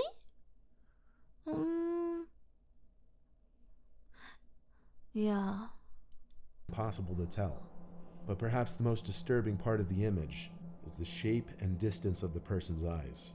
It's not something anyone would ever want to see at their front door. Looks like eyeliner. Very video, thick. You see someone wearing a mask approaching the door and covering Here's the door a real mask.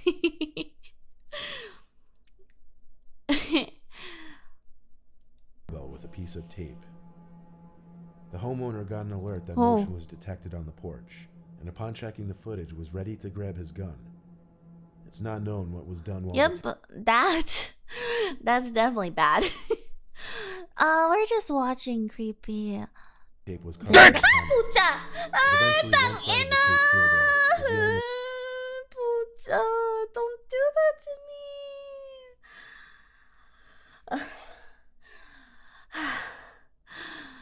My heart. My heart. Don't fucking do that to me. Yeah, that's really loud. It's so loud. I'm sure all, the viewers also found it loud.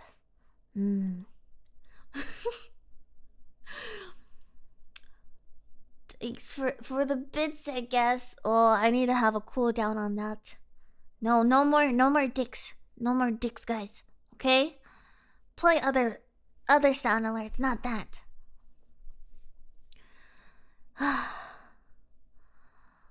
Okay. The person in the mask was gone. The homeowner doesn't know if it was simply kids playing a prank or someone who meant him and his family harm. Oh, this guy just put the tape there and then just left immediately? Yeah, that's so weird. What the fuck?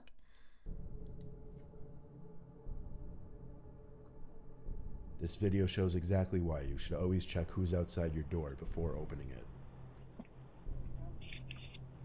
Is that a gun? This doorbell camera caught two men in front of the house.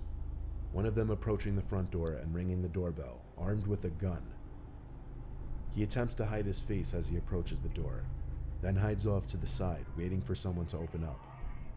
The other man walks down the sidewalk, waiting for his friend to do whatever he was about to do. But luckily, nobody answered the door. So scary. Guys, This please. homeowner's Don't just open your door for anyone. Don't just open your door for anyone. Okay? Looks like a toy gun.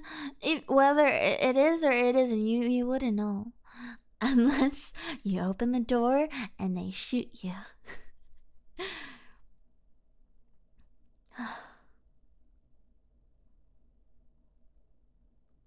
Even your family? Shut up, Gemma. Shut up. Don't get a door for your house. Don't get a door. Shut up. What's on my shoulder? These frills on my outfit.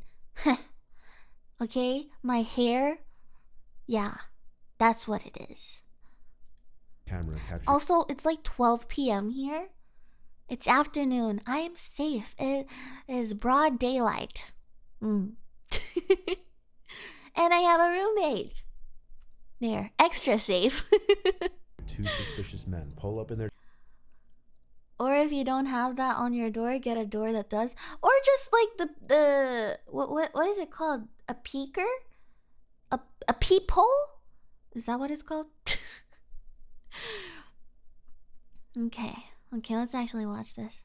their driveway and wait outside their front door. The one on the left quickly notices the camera and the two flee.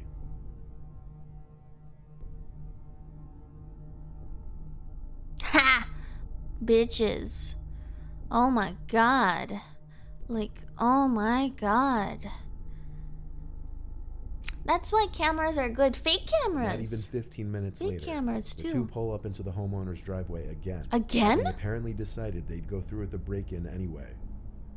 This time, one of them immediately attempts to kick the door down, but the homeowner Uh-oh. No, it didn't save this one. is ready this time and speaks through the doorbell speaker, claiming the police are on their way, scaring the two off for good. Oh, now they left.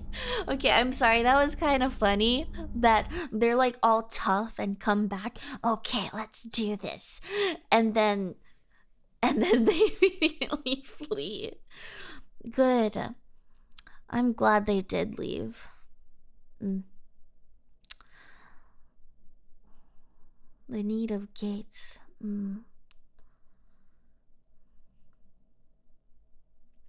I guess the camera isn't gonna catch us. Like, even if they were able to get in, what was their plan? They were just stupid. What was their plan? The cameras already saw their faces. What else are you gonna do?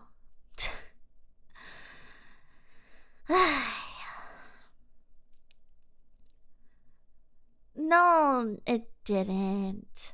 What do? If you have a peephole, check the peephole. And if not, and it's like 3 a.m., then bitch, don't. Tell someone. Tell one of your friends. I know you might just be joking, but if that is what's happening, yeah. Check first. If you have a camera, check your camera. If you don't, check your peephole. If you don't have a peephole and it's in the middle of the night, I don't know. At least tell someone that happened. Okay. Next one. On September 10th, 2018, a Florida man wearing a bulletproof vest and carrying an assault rifle rang his neighbor's Wearing a bulletproof vest and his stomach is all there. You can shoot this part or this part. doorbell at 4 in the morning. Is he drunk? The homeowner grabbed her 2 children and stayed put in the bathroom. After spotting the man on her security footage, she immediately called the police and her husband, who was out of town for work. Roughly 25 minutes later, the police arrived. The man faced aggravated assault charges. He looks The homeowner drunk. said the daughter of the unnamed man had stayed at their home recently, claiming she was afraid of her own father.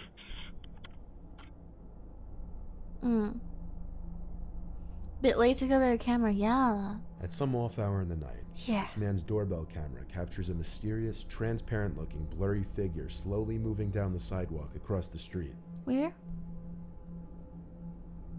Where? Okay. Is that a person? Just a normal person, right?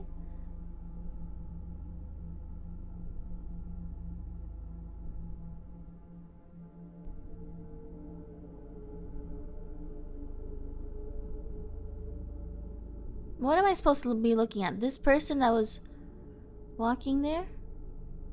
It closely resembles a human, and that's what most may assume. Yeah? But the weird part of this one is that after reviewing the footage, the homeowner asked a neighbor who also had a camera to check their footage at the same time.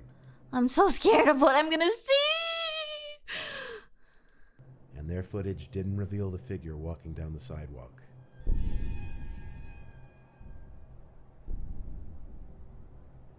Oh.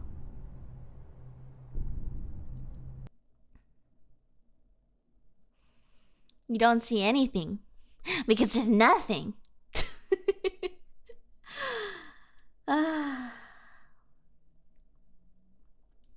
Well, that was it.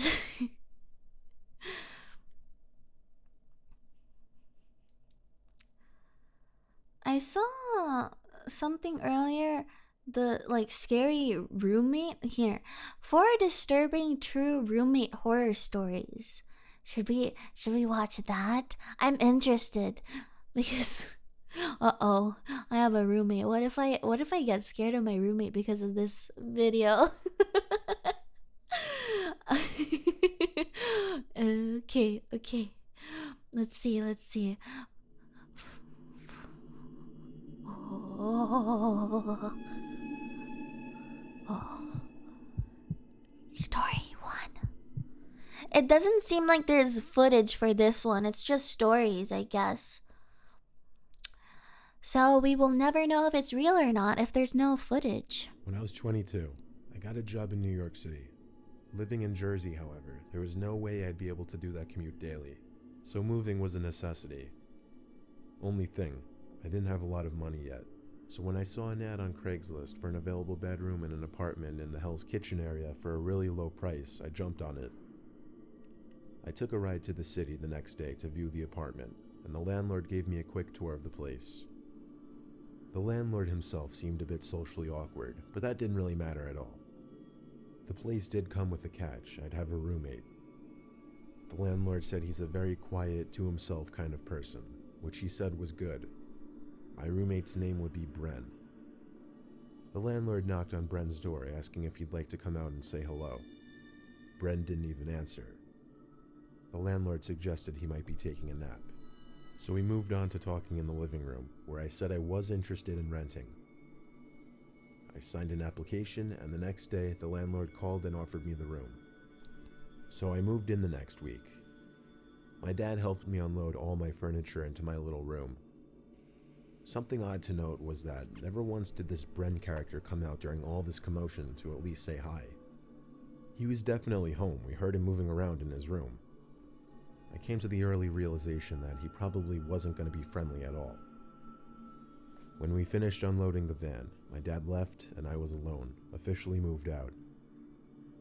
I sat in my bed and started watching Netflix on my laptop. Then I heard the door to Bren's room open and close. This seemed like my chance to go out and say hi. It was his first time leaving his room. I got out of my bed, but before I could even get to my bedroom door, the front door to the apartment slammed shut.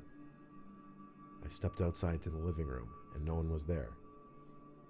I didn't know what the deal with this Bren guy was, but surely he had to know we'd have to meet eventually.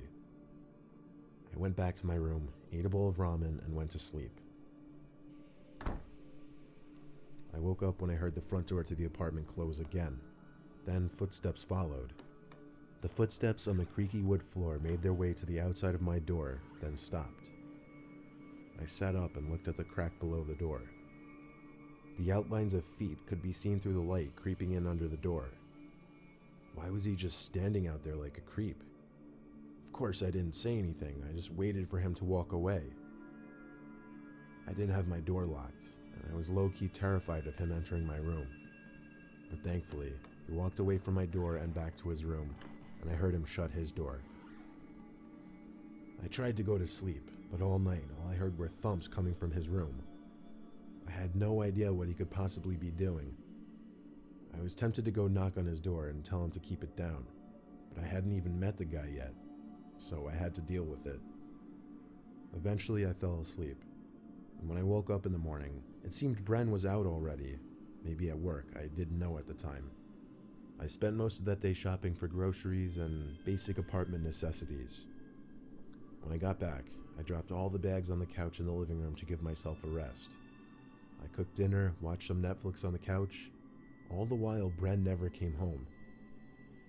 I did a quick run to the nearby 7-Eleven to get toothpaste, and when I got back, I noticed Bren's door was cracked open and the light was on.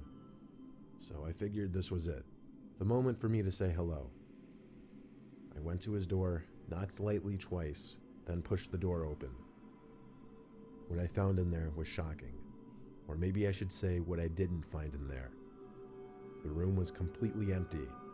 Not a single piece of furniture, except for a single chair sitting in the corner of the room, a kind of chair you'd find in a high school classroom. My heart suddenly started racing and I started to shake. I turned off the light in that room and shut the door. Could this Bren person have been in the process of moving out? I went to my room, locked the door, and sat on my bed, suddenly getting a really bad headache. I took out my phone and decided to call the landlord to ask him what the hell was going on. After dialing his number, I put the phone to my ear and suddenly heard a loud ringing sound coming from my closet. Oh I felt my like my heart, which was already racing, was now in my stomach. The phone rang twice, then went to voicemail.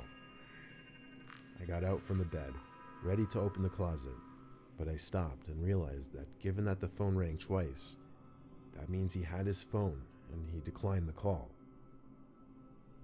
I had the sick realization that the landlord was likely in my closet, and there never even was a Bren.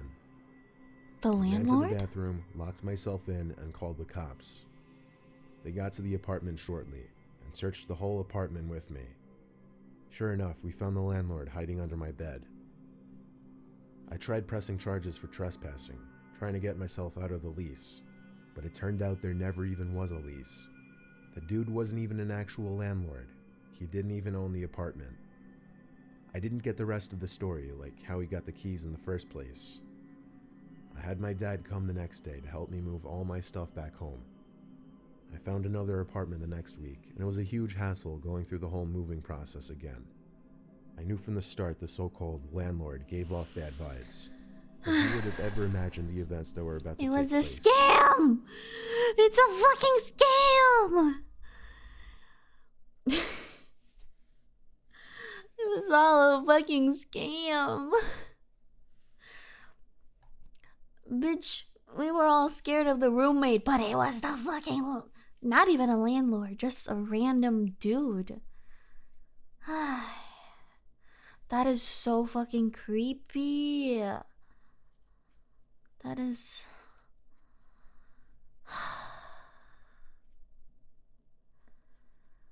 Gotta be careful of those fake landlords living in your walls. Under the bed? He was under the bed. I was reading earlier, you guys said Aries' roommate should be scared of Aries. I shouldn't be scared of my... Hey, what am I gonna do, huh? Nibble on you? Just that? What did I eat today? I haven't eaten anything yet. But I should drink water.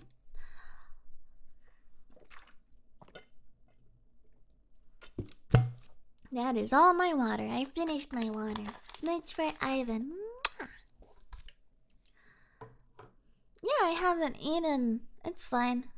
I usually eat once or only once a day. Sometimes twice. Then some snacks. Hey, Rid of bread. Thank you, Ike. I mean, it's only like 1 p.m. There's no problem, right? It's only 1 p.m.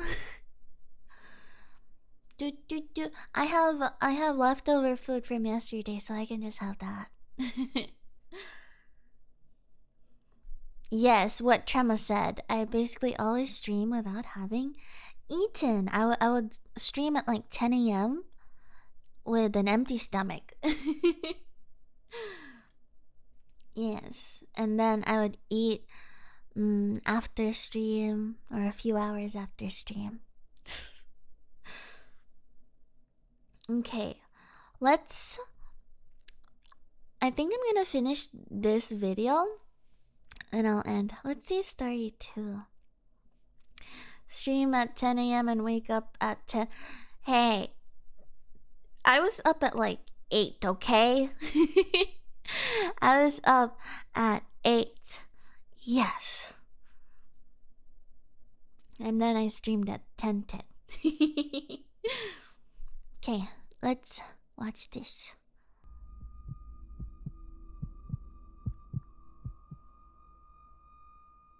Where do I get my energy? For a shared apartment. I get it from you guys.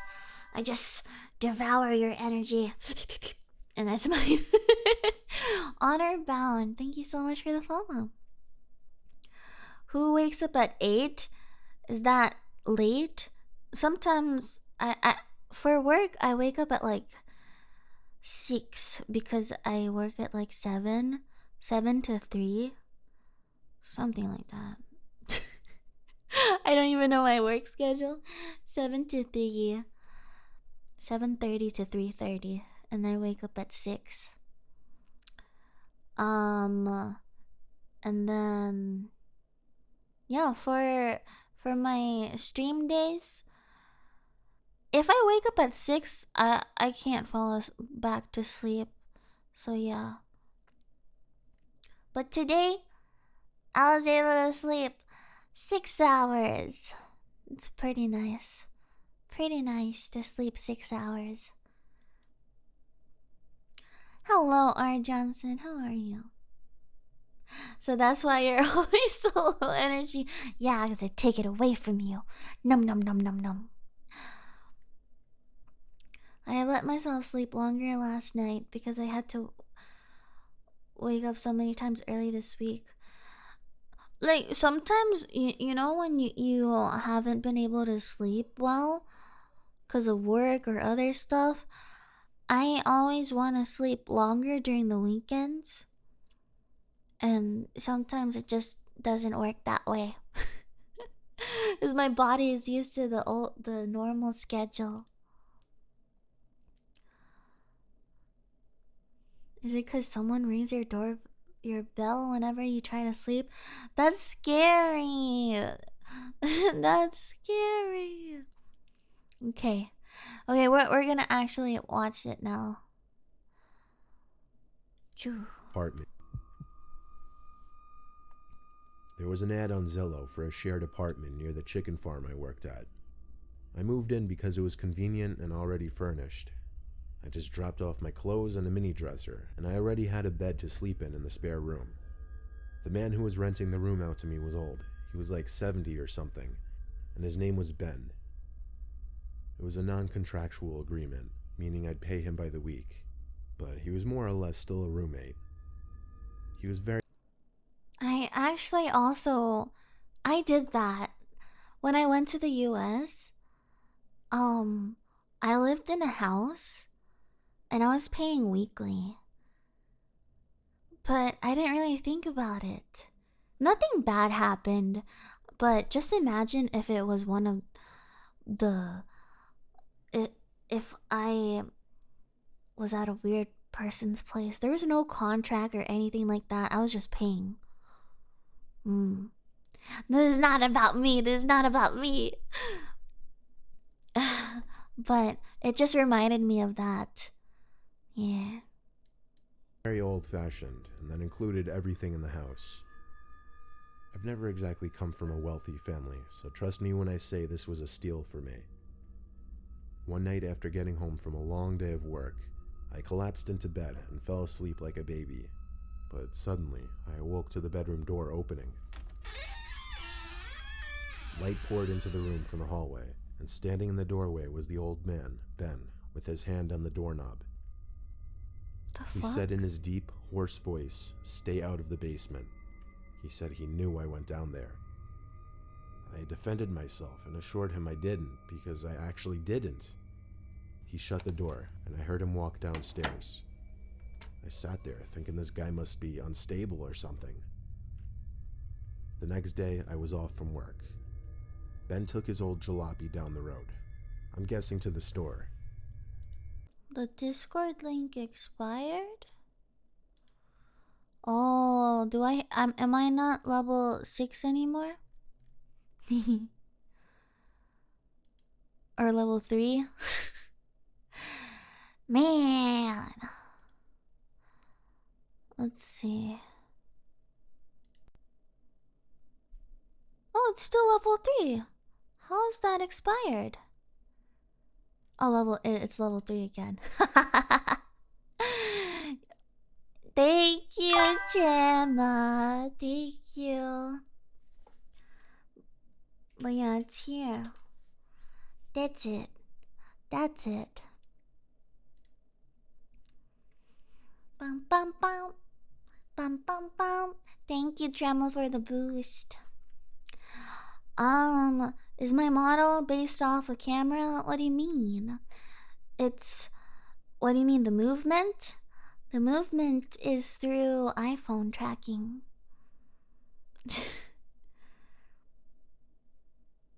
Oh, it got reset. Okay, it should be quick. Sorry. Okay.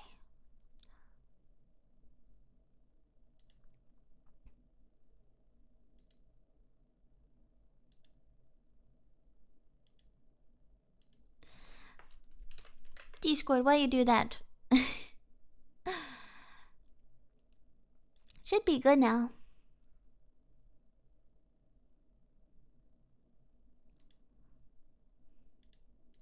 Ma Annie. Ma Annie. Ma Annie. I'm a calm person. Oh, really? I can go crazy sometimes. Chat, do you believe I'm a calm person? Am I? Am I truly?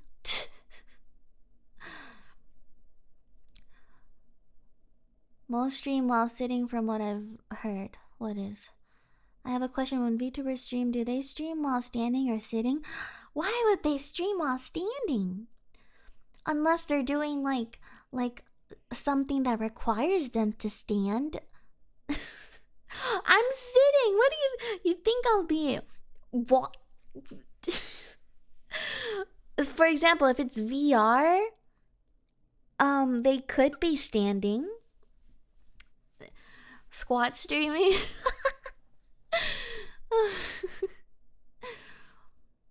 More of a stinky blabbermouth person. Pwah, pwah. I don't know. I don't know anymore. Someone exercise while streaming. Yeah, people that do Ring Fit streams, they're probably standing up. People that dance on VR, they're probably standing up. But most VTubers are just sitting like regular streamers. people, we would have to have a standing desk, a desk that goes up so that we're able to use the keyboard. I'm just it's just so funny to me. What did I do? I mean, you always hear the sirens here. Maybe I'm not in a good neighborhood, but it's I would used to do ASMR, and the sirens would always just wayo wayo wayo. What the? Are these like lyrics or from a story? What is that? You just, whatever the blank is life, you just put my name in it.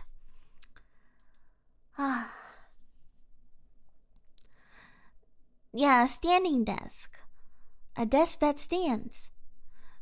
You've never heard of that, bitch? You never heard of that? We have those at work. We have those at work. Okay, I'll actually continue now. So, the landlord is creepy.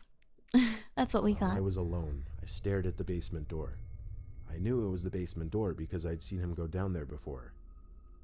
I went to open it just to peek downstairs, but obviously it was pitch black down there. I would have never been compelled to go down there if it weren't for his bizarre remark about not going down there. But I figured he wasn't going to be home anytime soon, so I continued down. I found the light switch at the bottom step for some reason. It was for the most part a normal basement so far, but there was a door in the corner. Behind that door was something unimaginable.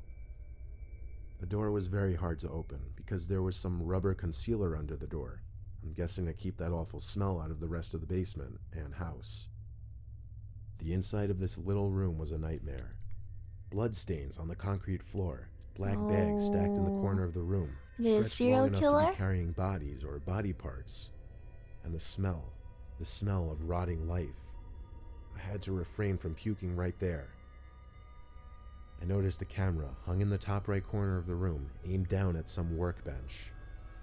I took a quick picture of the room and hurried out of there. I went up to the spare bedroom, packed all of my clothes in a garbage bag, and heard the front door slam shut downstairs. Uh-oh. He was back. Uh-oh. I played it cool and greeted him from the upstairs hallway. He didn't respond. I heard him open the basement door and stomp downstairs. I saw that as my cue to sprint to my car. I made it to my car and without looking back, drove away from there. I drove 15 miles back to my brother's farm and showed him the picture. He said I was an idiot for not calling the sheriff sooner. So I called 911 and told them to bring a search warrant to Ben's address and check the basement before he could clear it out. I made it clear I was simply his temporary roommate or tenant living with him and came across it. A few hours later, someone from the sheriff's department came to my brother's farm asking for my ID and some other information. I complied with them. They gave me the relieving news that Ben had been arrested. He was in the process of clearing any evidence from his basement, but he wasn't quick enough. The deputies didn't go into much detail about what exactly they found in those bags or anything else, but I don't think they were allowed to. They thanked me and went on their way. My brother let me stay with him for a few weeks, till I was ready to get back out there and find another apartment.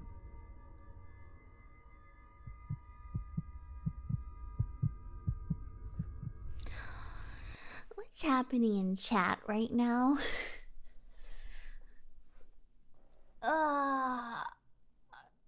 I'm gonna just stretch 1 sec. Nothing's happening in chat. Whenever I cuddle with my GF in bed, she has to ruin the mood by asking, "Who are you and how did you get in here?" My God, I'm gonna bonk you. I'm gonna bonk you, Tremor.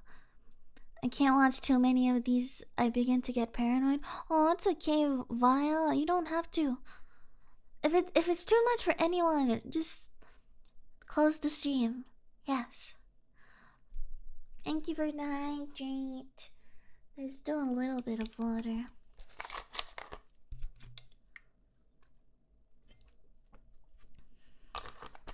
I saw it and I didn't want to read it. Search for a talkie. Mwah. Okay. Watching this at 1 a.m. is really scary. Oh, I wanna give you all head pats. Head pats for everyone. Okay. Next story. Next story. I'm not sure how many of you went to college, but for those of you who did, you most likely remember that feeling of walking into your dorm for the first time, meeting your roommate, the person you're supposed to ideally be friends with for the next 4 years. Oh, yeah. I certainly remember mine. I walked into my dorm for the Oh yeah, I think someone asked me earlier how long I've been roommates with my roommate. 2 years? But I've known them since like how many years ago? 4 years ago? Yeah.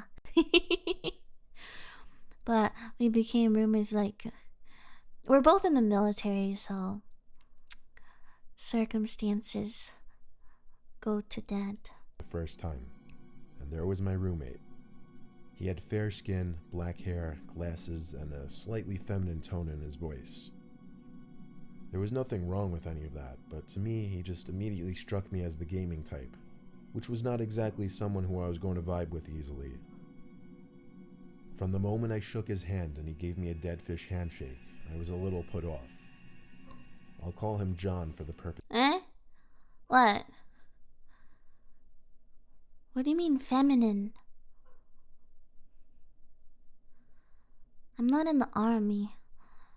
There's different branches in the military, guys. There's Navy, Army, Marines, Air Force. There's fucking Space Force since I don't know when. And there's I'm in the Air Force, so yeah, there's Space Force. I'm in the Air Force. I don't really know what they do. But Trump was the one that decided he wanted Space Force. We are not agents. We are not agents. Just normal people, okay? Serving the country. UFOs? Oh, I wish. That'd be so cool. Even if someone were just to make, like, you know, the sphere things, but I guess that wouldn't really work.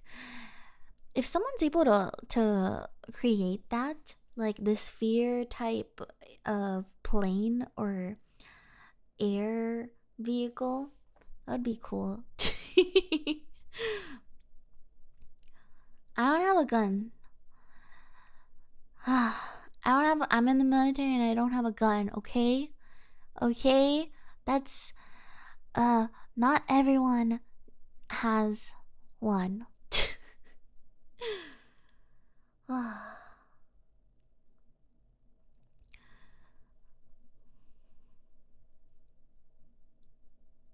Are you discriminating people in the Air Force?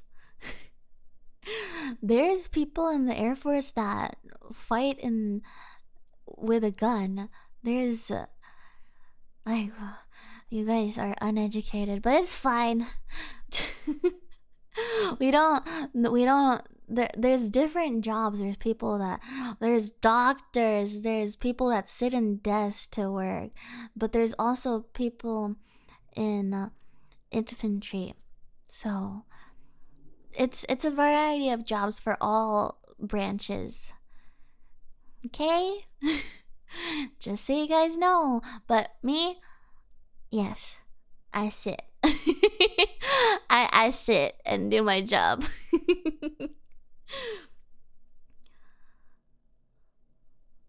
What's the best place to fall? What do you mean? Do I have a jet, bitch? I have a toy plane. Is that good enough? Yeah, surprisingly, when you talk about the Air Force, not all of us are in planes. Nope. But in basic training, all of us are required to do like the CADM. I forgot what that means, but basically some gun training. Yeah, we did do that. But after training, you all focus on the job that you have. I shouldn't be talking about this. I'm just... Okay. I was trying to watch this. Of this story. I left the room to go say hi to the Yeah, other I kids did on the do floor that, and meet as many Taki. people as possible. I instantly vibed with some of the other kids more than I did with John. Anyway, that first night consisted of a lot of unpacking and hanging around in the room. So I did try to get to know John a little bit. It wasn't that he was a mean person, it was just he didn't seem to really know how to converse. I would ask him questions Socially about awkward? himself, and he'd give me one-word responses, or responses that barely even made sense. He even went to bed really early, shutting off his lamp at like 10 o'clock. No one had... Hey, 10 isn't early. I guess, I feel like an early time to sleep is 8. That's really early. 10, it's alright. 12 is usually when I sleep. But 10 isn't too early.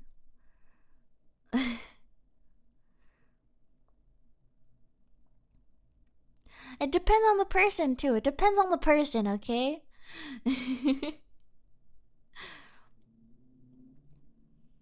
10 p.m. seems like a common time to go to sleep. But it all depends on the person. Because if you want 8 hours of sleep, 10, and then you wake up at like 6, then yeah, 10 is a good time to sleep, right? 11, 12, 1, 2, 3, 4, 5, 6. I always want to sleep at 10, but I end up sleeping at like 12 or 1 when I get up at 6. So okay, let's continue. Classes the next day, so I just found it odd.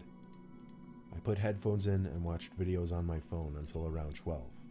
Then I went to sleep. The next morning, a few of the guys on my floor and I went to the dining hall together. When I got back to my room, I noticed my duffel bag was moved. I looked at John, who was sitting on his bed, then went to go through my bag to see if anything was missing. I couldn't find what it was, but my bag just seemed lighter. I straight up accused John of going through my bag, and he denied it with a very aggressive tone. What could I do, though? I didn't have cameras in the room, so I couldn't prove it. The next night, I tried inviting John out with me and a couple of the other kids from the floor. He didn't want to go, claiming he was trying to stay on top of his work as soon as possible. So I went out, and when I got back, John was fast asleep. It was kind of late, Good so night, I just went straight Anima. to bed too. It started to rain pretty heavy outside. A storm was in the forecast. I woke up in the middle of the night hearing thunder crashing. I was too comfortable and lazy to roll over and look outside, but even with my eyes closed, I was noticing the constant flashing from the lightning. If anything, it actually helped put me back to sleep.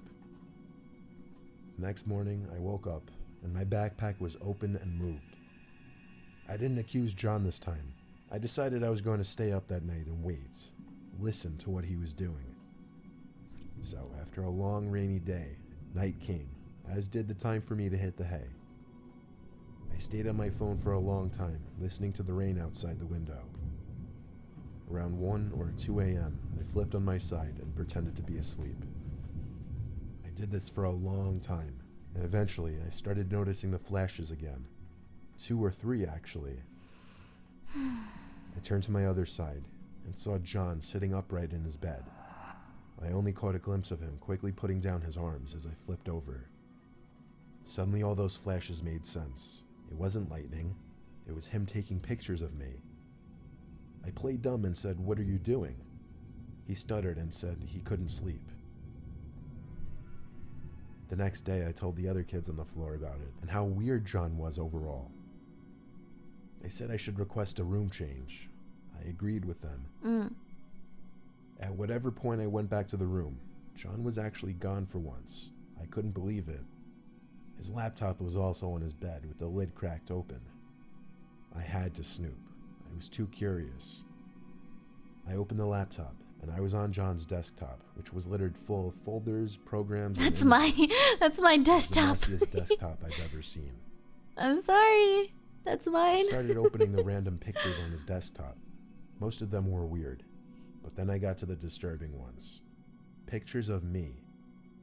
Upon opening one of them, I realized it was a picture of me in bed, taken with an iPhone with a flash. He had stored all the pictures he'd taken of me on his What computer. the fuck? Thanks He for even the had follow, by pictures the of my way. duffel bag and the inside of my backpack. I took a video of the laptop screen, then deleted every picture I could find from his computer and closed his laptop. I went straight to the hall that dealt with dorm life and showed them the video. I requested a new roommate immediately. I don't know how John was disciplined by the school, but I was going to be given a new room across campus the next day. However, on my last night with John, I couldn't sleep at all. I heard the springs under his mattress kinking as he got up. Yeah, I wouldn't even want to sleep another night with this guy. It's so creepy. I can't believe they let him sleep one more night. I would ask someone, "Hey, can I sleep at your room tonight?" Like, why? From his bed at some odd hour in the night. Then silence. Silence until I heard a short, quiet exhale come from right above my bed. He was standing over my bed. I just knew it. But I was just simply too afraid to turn around. Less than a minute later, I heard the springs under his mattress again, and the rest of the night was silence. I was out first thing in the morning. My new roommate was like a breath of fresh air, a normal guy. It's a little creepy knowing that John Kid still has all those pictures of me sleeping on his phone. I don't know what his goal with those pictures were. I don't know why he just stood over my bed like that the last night I was there. I don't know why he went through my bags. The kid was an insane creep, and I'm happy I got away from him. The feeling of not knowing why someone does those creepy things, like you'll always just think about that. Like, why the fuck was he like that? Was he just weird? Spoopy stories? Yeah, spoopy stories. Oh yeah. Oh, hello, Gustavo. I missed your message. Hello. I just put most of my shortcuts in the shortcut folder. I forget, whenever I save something important, I download something, I think of downloading it on my desktop because I would be able to see it. But my method became problematic because it is just a bunch of different things on my desktop. But I can say that I have fixed it. My desktop is clean now, but it used to be like that. Like that John or whatever his name was.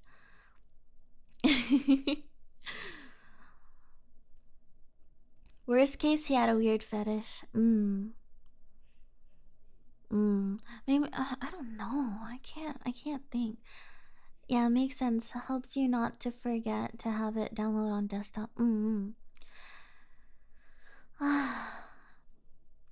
Like, you like to organize everything? I always think that I like to organize everything, but I end up just being messy.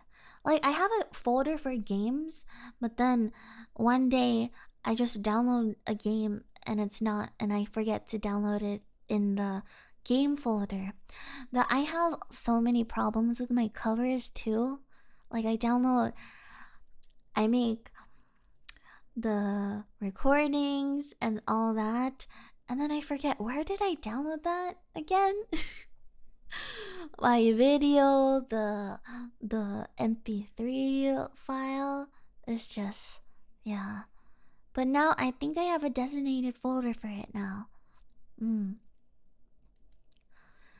Had a friend who all the empty space on his desktop filled with Google Chrome shortcuts. Yep. I got. Someone has got to take accountability for me. Okay, last story.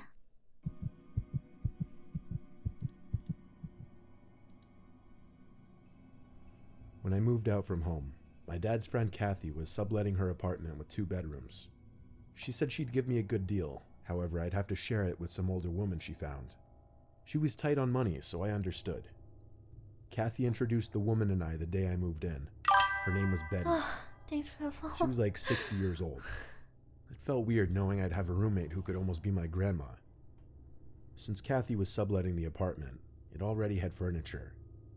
I just had to bring my own bed and dresser. The weirdness started on the second night. I was watching TV in the living room when Betty's head appeared from behind the wall to the hallway, and she stared at me intently. She started muttering these strange, faint noises. "Betty, you okay?" I asked. She groaned and disappeared back into the hallway. I immediately got on the phone with Kathy and asked if there was something wrong with Betty. Yes, Kathy said there was nothing wrong with her as far as she knew, though she only met her a week ago. When I told her about what Kathy just did, she was surprised. The next day I ran into Kathy cooking eggs in the kitchen. She said good morning, and I asked her if she was okay last night. She seemed confused what I was referring to, and I mentioned the way she was staring at me and making those noises.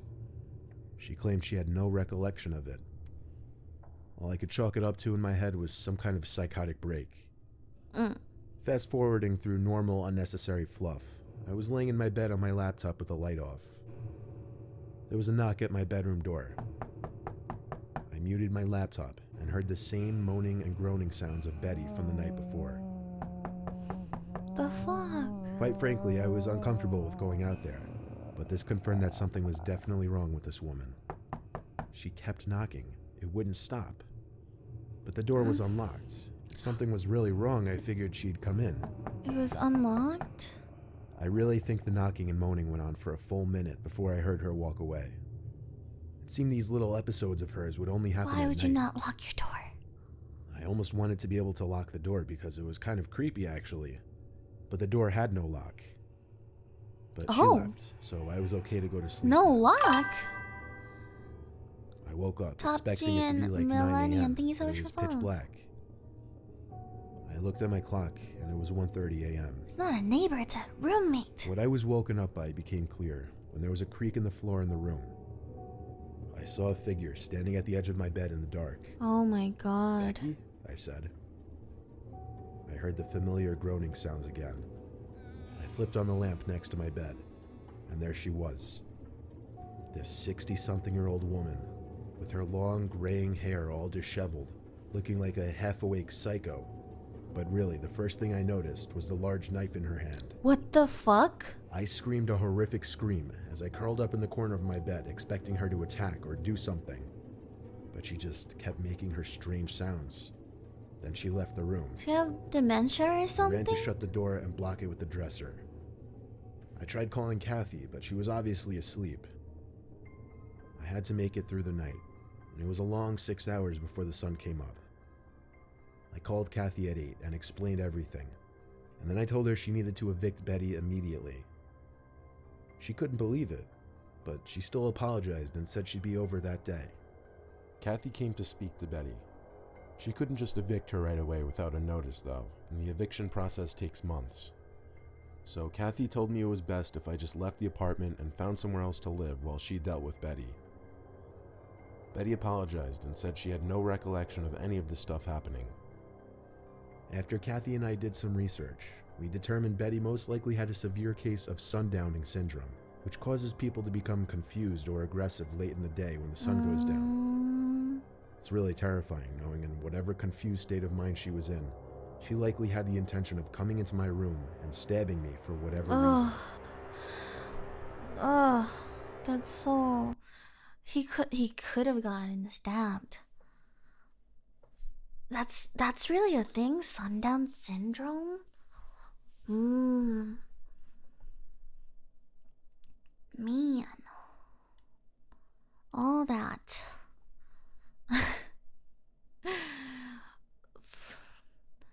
You really can't choose your roommates. Well, you can. You can actually. But sometimes you can't. You just dealt with them. Oh, that's scary. You never know who. Like, I feel like even if it's someone you really know, someone that you really know,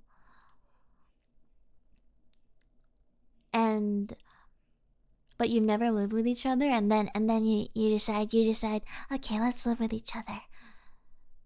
Let's become roommates. And then they're just a completely different person. That's... You can choose it, but you don't know what you'll get. Yeah, that's true. That's true. Okay. The syndrome doesn't make you aggressive. Oh. And they were roommates. Dementia. I see.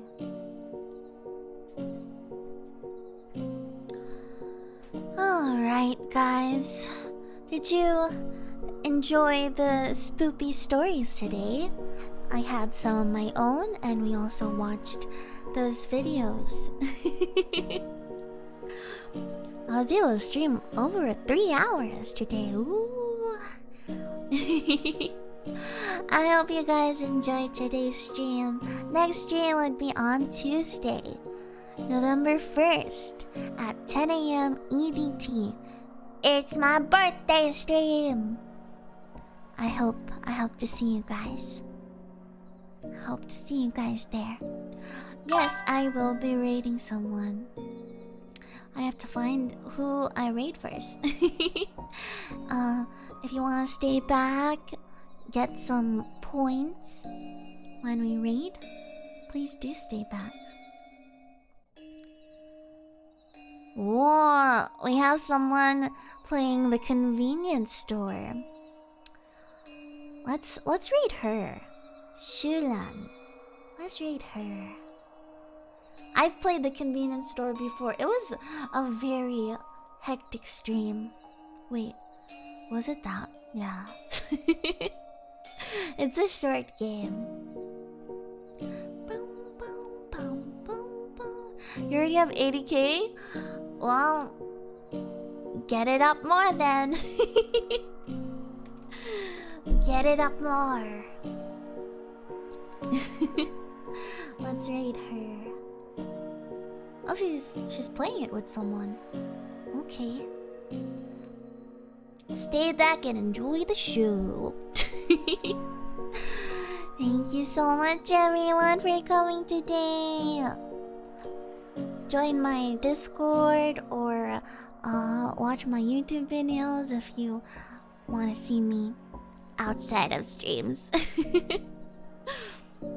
Alright. Thank you, Dare. Thank you, Cabbage. Thank you, Chosen. Thank you, Trema. Thank you, Arklin. Thank you, Proteus. Thank you, Noeru. Thank you, Ray. Thank you, Golf. Thank you, everyone. Alright, let's raid them. Bye bye. What's Eddie?